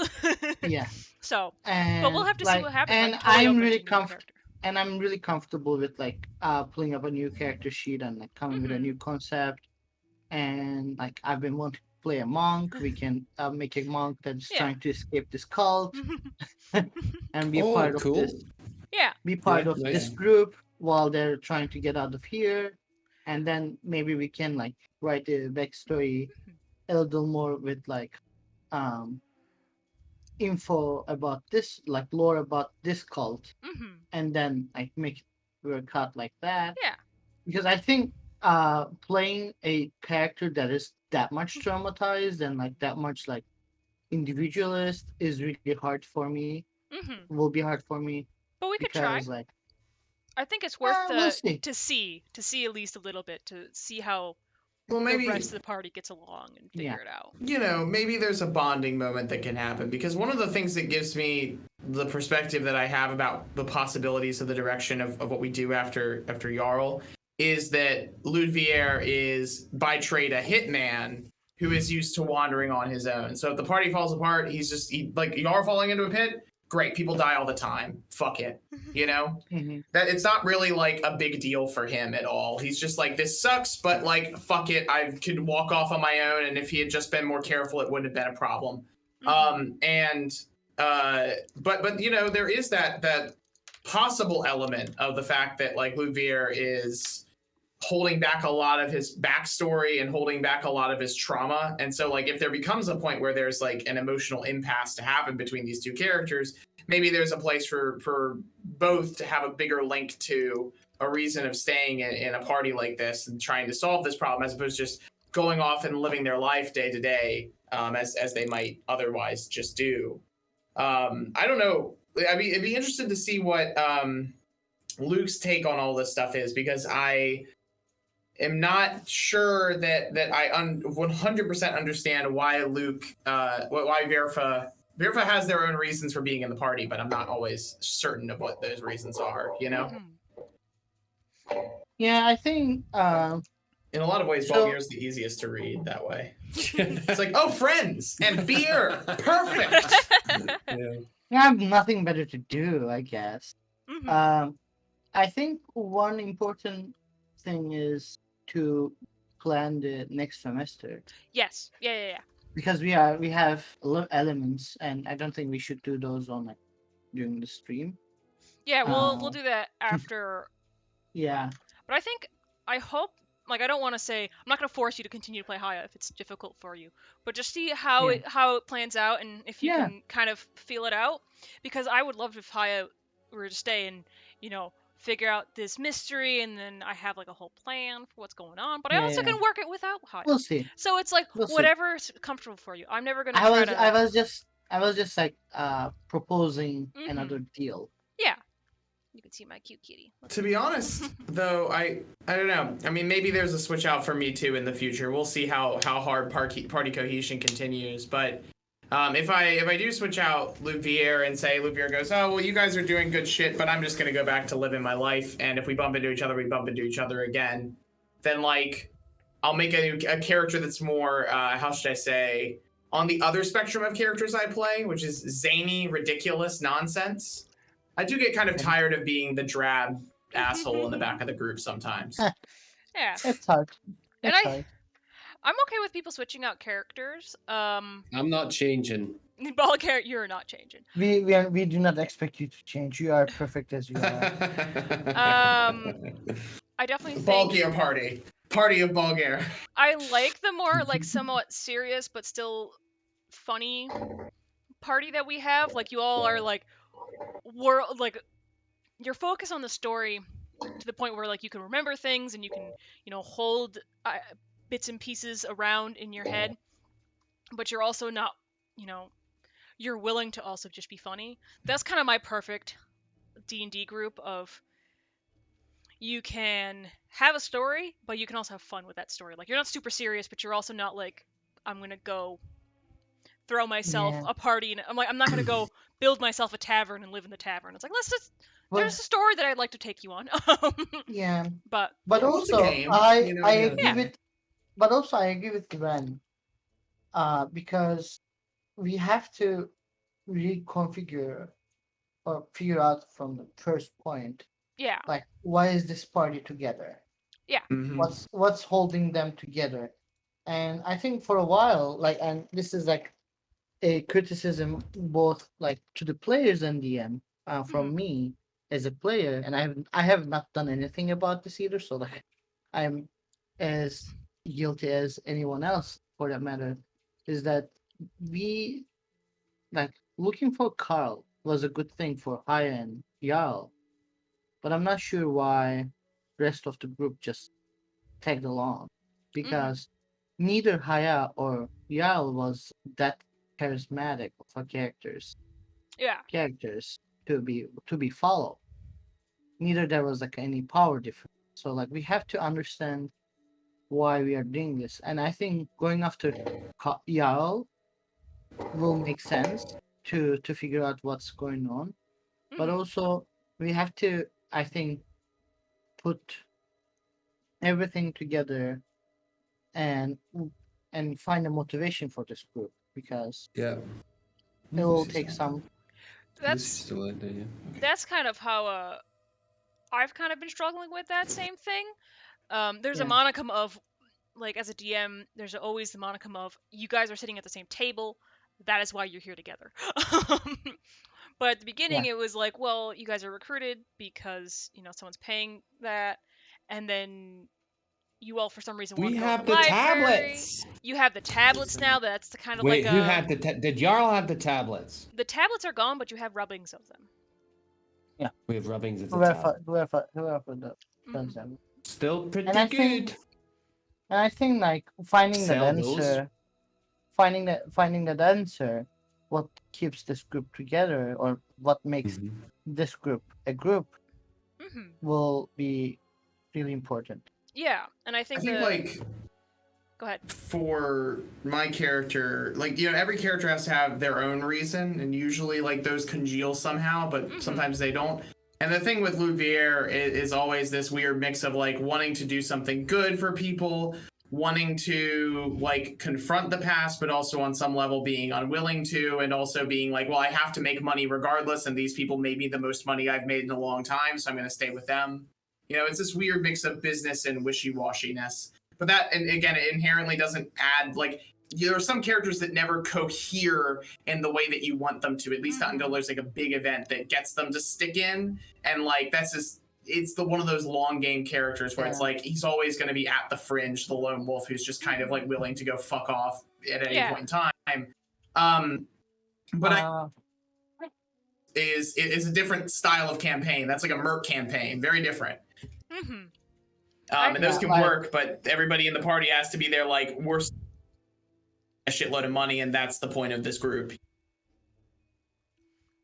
Yeah, the other game that I played that Casey DMs, Mm-hmm. one of the other characters hate my character, like, because my character is the reason why there was a destruction in this planet, and as a result, that character's mother and sister died, Mm-hmm. and for that, um Delver hated you. You is my character's name. Delver hated you, and but they still kept working because there was a common goal Yeah. of fighting against the Inquisition. So like maybe we need that kind of a stuff. Yeah. And Yeah. it is not on you, Okay. Morgan, to find that. It is also like we have to come up with something because we've been Yeah. playing for like 6 months now, almost. Yeah. Right? Almost. Yeah. Yeah, so like, and we have to make those like I moves and I've kind of given you the threads. You As have other you have games, you know. you have tablets that are threatening world destruction, and you have the Jarl to go find. So I've given you kind of the threads to pull at. yeah. Whether you guys actually follow them, that's a-okay. In my other campaign, talking about like party cohesion, my best friend decided to play a edgy edgelord. She was like, "This is a very edgy character. She's very serious. She's like a, a shadow elf that died and got resuscitated by the Raven Queen. So she's edgelord McGee. And it just didn't work with the party that she was playing in because the party was, there was an owl folk character and a character who was a mute but only talked in telepathy. So like there were Hmm. weird characters as well as like two lawful good characters in the party. And she's like, I'm a Hmm. rogue. I would not be here. So she played like Yeah. she contacted me. She's like, there's no reason for my character to be here. So I'd much rather take myself out of the group and just make a new character that would fit better. And then she Yeah. did. She made herself a rabbit folk. So that's what she did. So it's Yeah. like at Hippity some hoppity. so it's like a party cohesion is important, and sometimes it's like, well, as a DM, I'm trying to like, well, why would you guys stick together? Like, here's a thing that you can do, and you're getting hired to do this thing. But hopefully, in the course of doing this one hired job, you kind of stick together at the end of it. So you always have to And I think it do that. kind of worked out a bit, to an extent, Mm-hmm. but I think we have to sketch It's hard things when out people are better. coming and going all the time.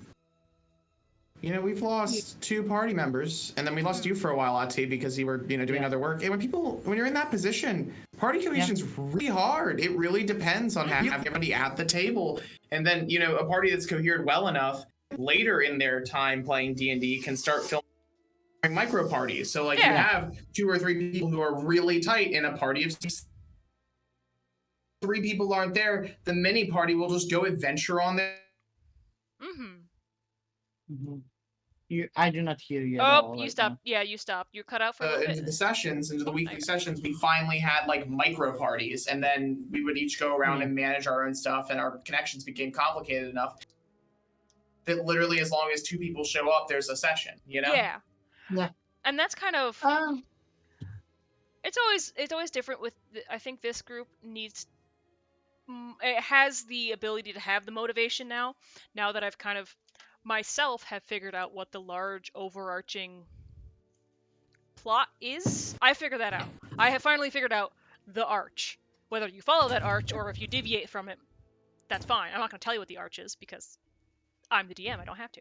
But now that I have that and kind of, you have your own stuff, I feel like I can, help that along, or you guys can finally start doing that now. But yeah. Yeah.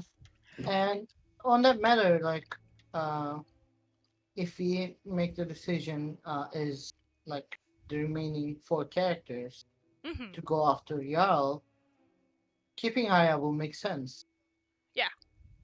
If we make the decision of like letting things go and start a new chapter, with the information we have about the world stuff, with a plan, we can I can come up with a new character.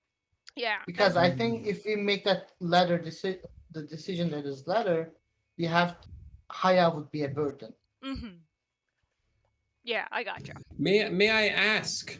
Perhaps what we need to do is have some kind of session that looks into the background of our party members. A campfire, Whether through some a campfire episode.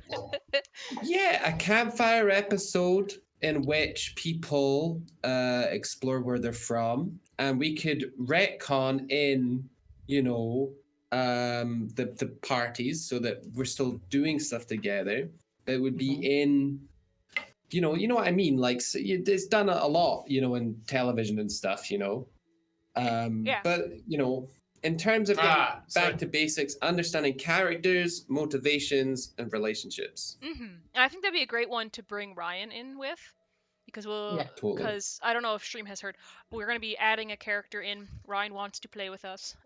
He which has will be great. I mean, he's got big shoes to fill. yeah.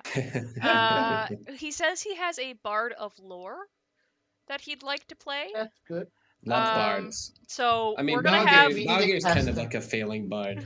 Yeah, that's fair. He's like a bard he's like a comedian who had to become a doctor. Yeah. But yeah, we can talk about that. But The hopefully humorous. add him in and kind of get him up to speed on what the characters are, where they are in the world, because I don't want it to be sometimes when you have a character who comes in the middle of a campaign and you're just like, by the way, we're gonna go find Jarl. We're gonna go find Carl, and it's gonna be great. And also, there's other things. And then you're like, okay, but I'm very confused. Can we back up? Like, give me like the actual what's going on? And I think, luckily, Ryan's coming in at a decent time where you can be like, well, we just found these tablets, and that's a mystery. As well as also we're trying to find our friend Jarl, sort of thing. Like A College of Lore Bard would be a good person to go to help with getting further expertise on the Wild Magic book too. That's probably more important now than anything else. Hey. Well, I mean, yeah. To be honest, it was kind of this looks important, and then when I found out what it was, Louvier was like, oh, so this is powerful magic I could sell on the black market. Perfect. And that was that. That's the paycheck right there. I'm so excited. Yes, we should I'm excited probably for you get an expert metagaming one. Yeah. So I think that'd be great, and get him written the story. I don't know what I think he might be. I don't know what race he is or anything, but hopefully by the next session we'll have a Ryan.